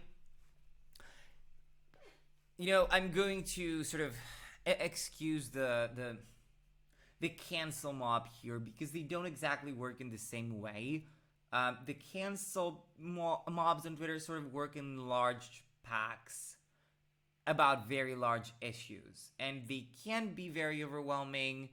But most of the time, I don't see them harassing small users or creators. With TERFs, they have this unique mode of operation where if you attack one of them, if you respond to one of them or quote tweet them, suddenly you've got TERFs all over your mentions, trawling through your timeline, trying to find just vaguely, things that they can vaguely call misogynistic. And it's not one, it's like just 10 of them, and they start reporting you. They're coordinated in that very particular sense that I've never seen from any other group online. I don't know why they work like this. They're a fucking gang.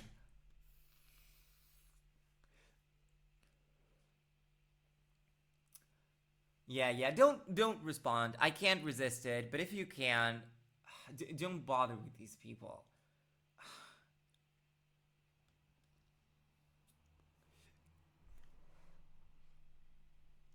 Perspective philosophy is such a twat, lol. Yeah.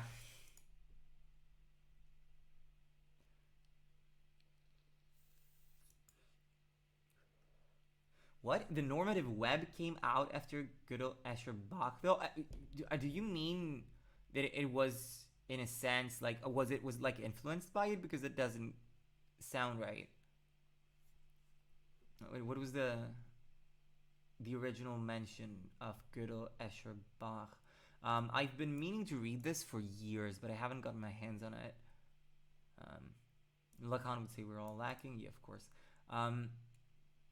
I understand good and bad in terms of achieving a goal or fulfilling a desire. I don't know what good and bad purport to describe in terms of a moral should, rather than a purely causal one. Yeah, exactly.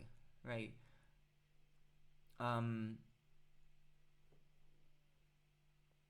Moral naturalists such as eudaimonists and classical utilitarians, they're anti-naturalist moral realists, which Rem is more in line with. Honestly, it's a little bit. So, naturalist, what does this mean? That the good refers to like a particular property that is refers to experience or refers to the world. Is that? Am I remembering this correctly? Because they have all these sorts of terminologies in which to classify their different theses and systems of belief, and honestly, I don't know what half of them mean. nor can I say that I'm particularly interested in learning what they mean. Convenience and guilt argument kind of falls apart when you apply modern epistemology to it. Yes. So, Dargona, yeah, I've actually, I've made that connection too. I don't know if you've actually read the book, but one of my thoughts, but I'm reluctant to make this the centerpiece of my argument, because I'm not particularly confident that I know what I'm talking about, right? So, yes, it's crossed my mind that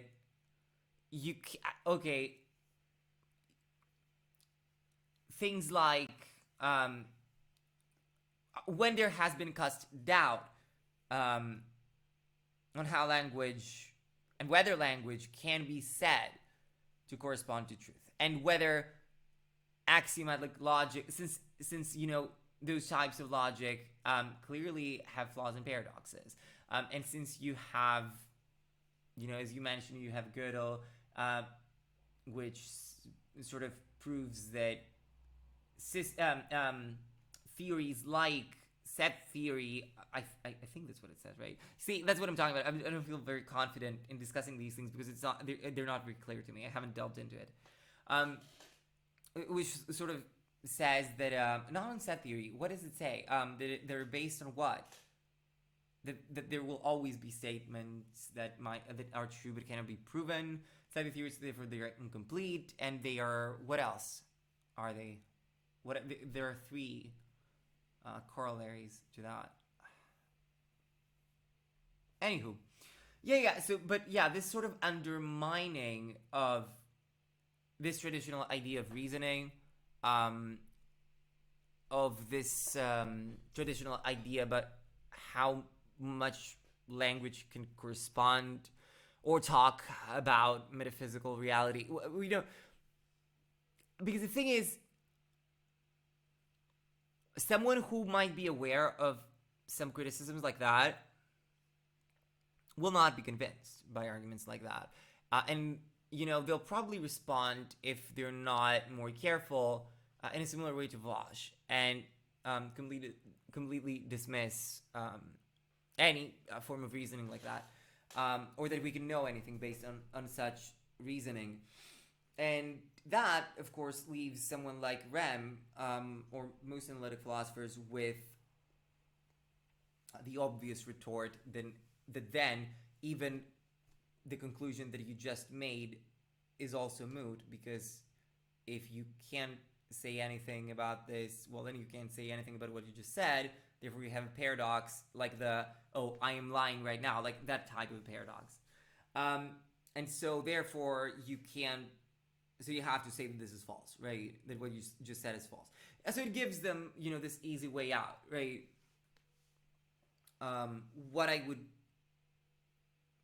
How I would treat it is with a little bit more caution, right? I would emphasize precisely the factors that undermine it without necessarily dismissing it or throwing it away, right? But give it reasons why I can't trust it. You know what I mean? Or why I'm not convinced by it. Or why this is not how I think of language's relationship to truth, right? Bring Gammy on to take a break from reasonable conversation.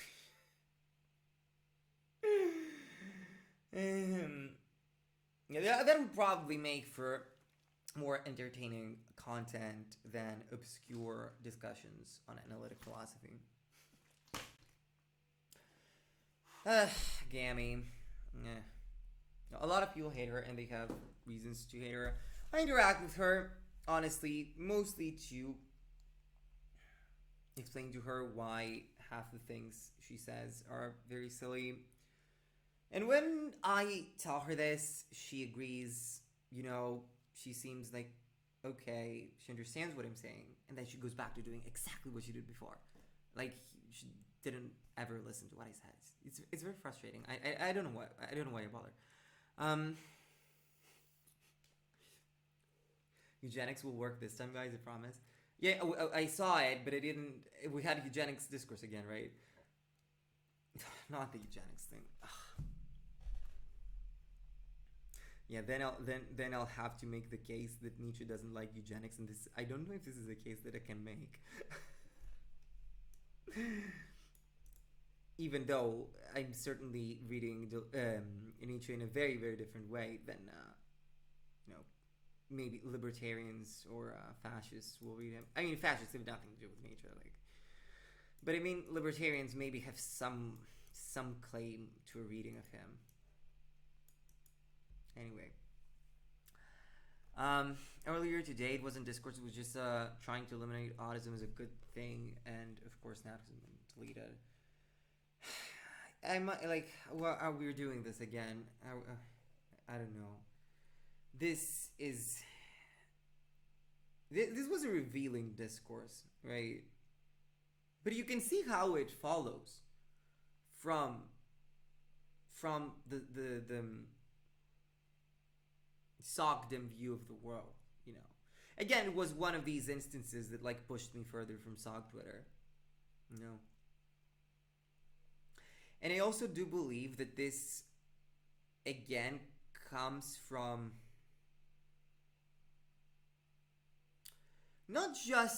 it's not just their morality.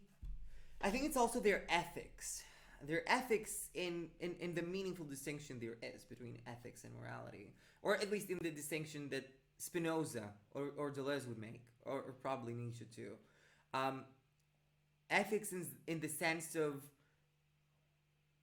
what is good for me in my particularity, right? In my singularity, in my specificity, right? Not what is good for the human,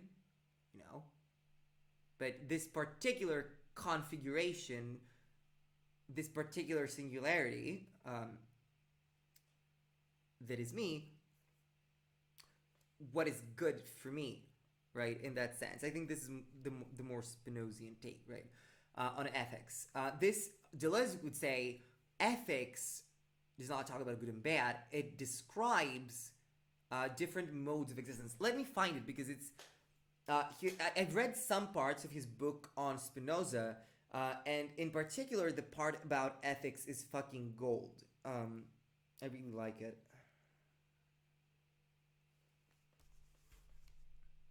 And because I've been looking for it in particular, because I've noticed that continental philosophers do seem occasionally to talk about ethics, but they're very clearly distinguish it from morality. So I was curious to see how the distinction was made, right?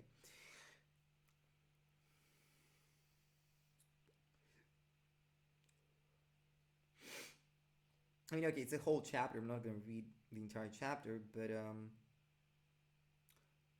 let me find at least the beginning.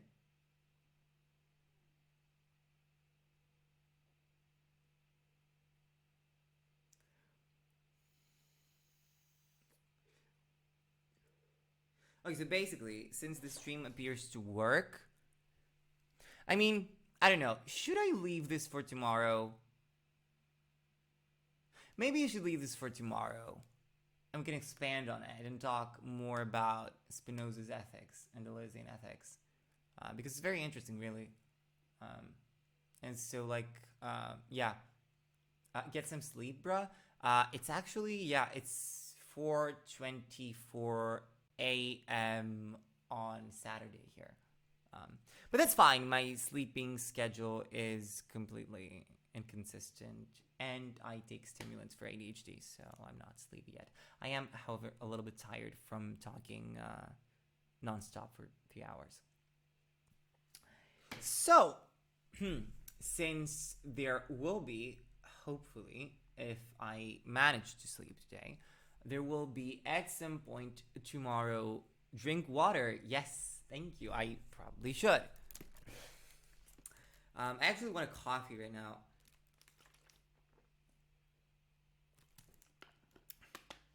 Anyway, so I will end stream right now. Okay, thank you all for joining, for being here. I have to be honest, I was a little worried in the beginning because when it started, there wasn't a lot of people in chat, and I'm like, okay, maybe I scheduled it at a bad time because Vosh and Hassan and so many people were streaming. But no, you came and you stuck around. So yeah, thank you for hanging out, and thank you also everyone who donated. Thank you very much. And I will see you tomorrow. Bye bye. Good night.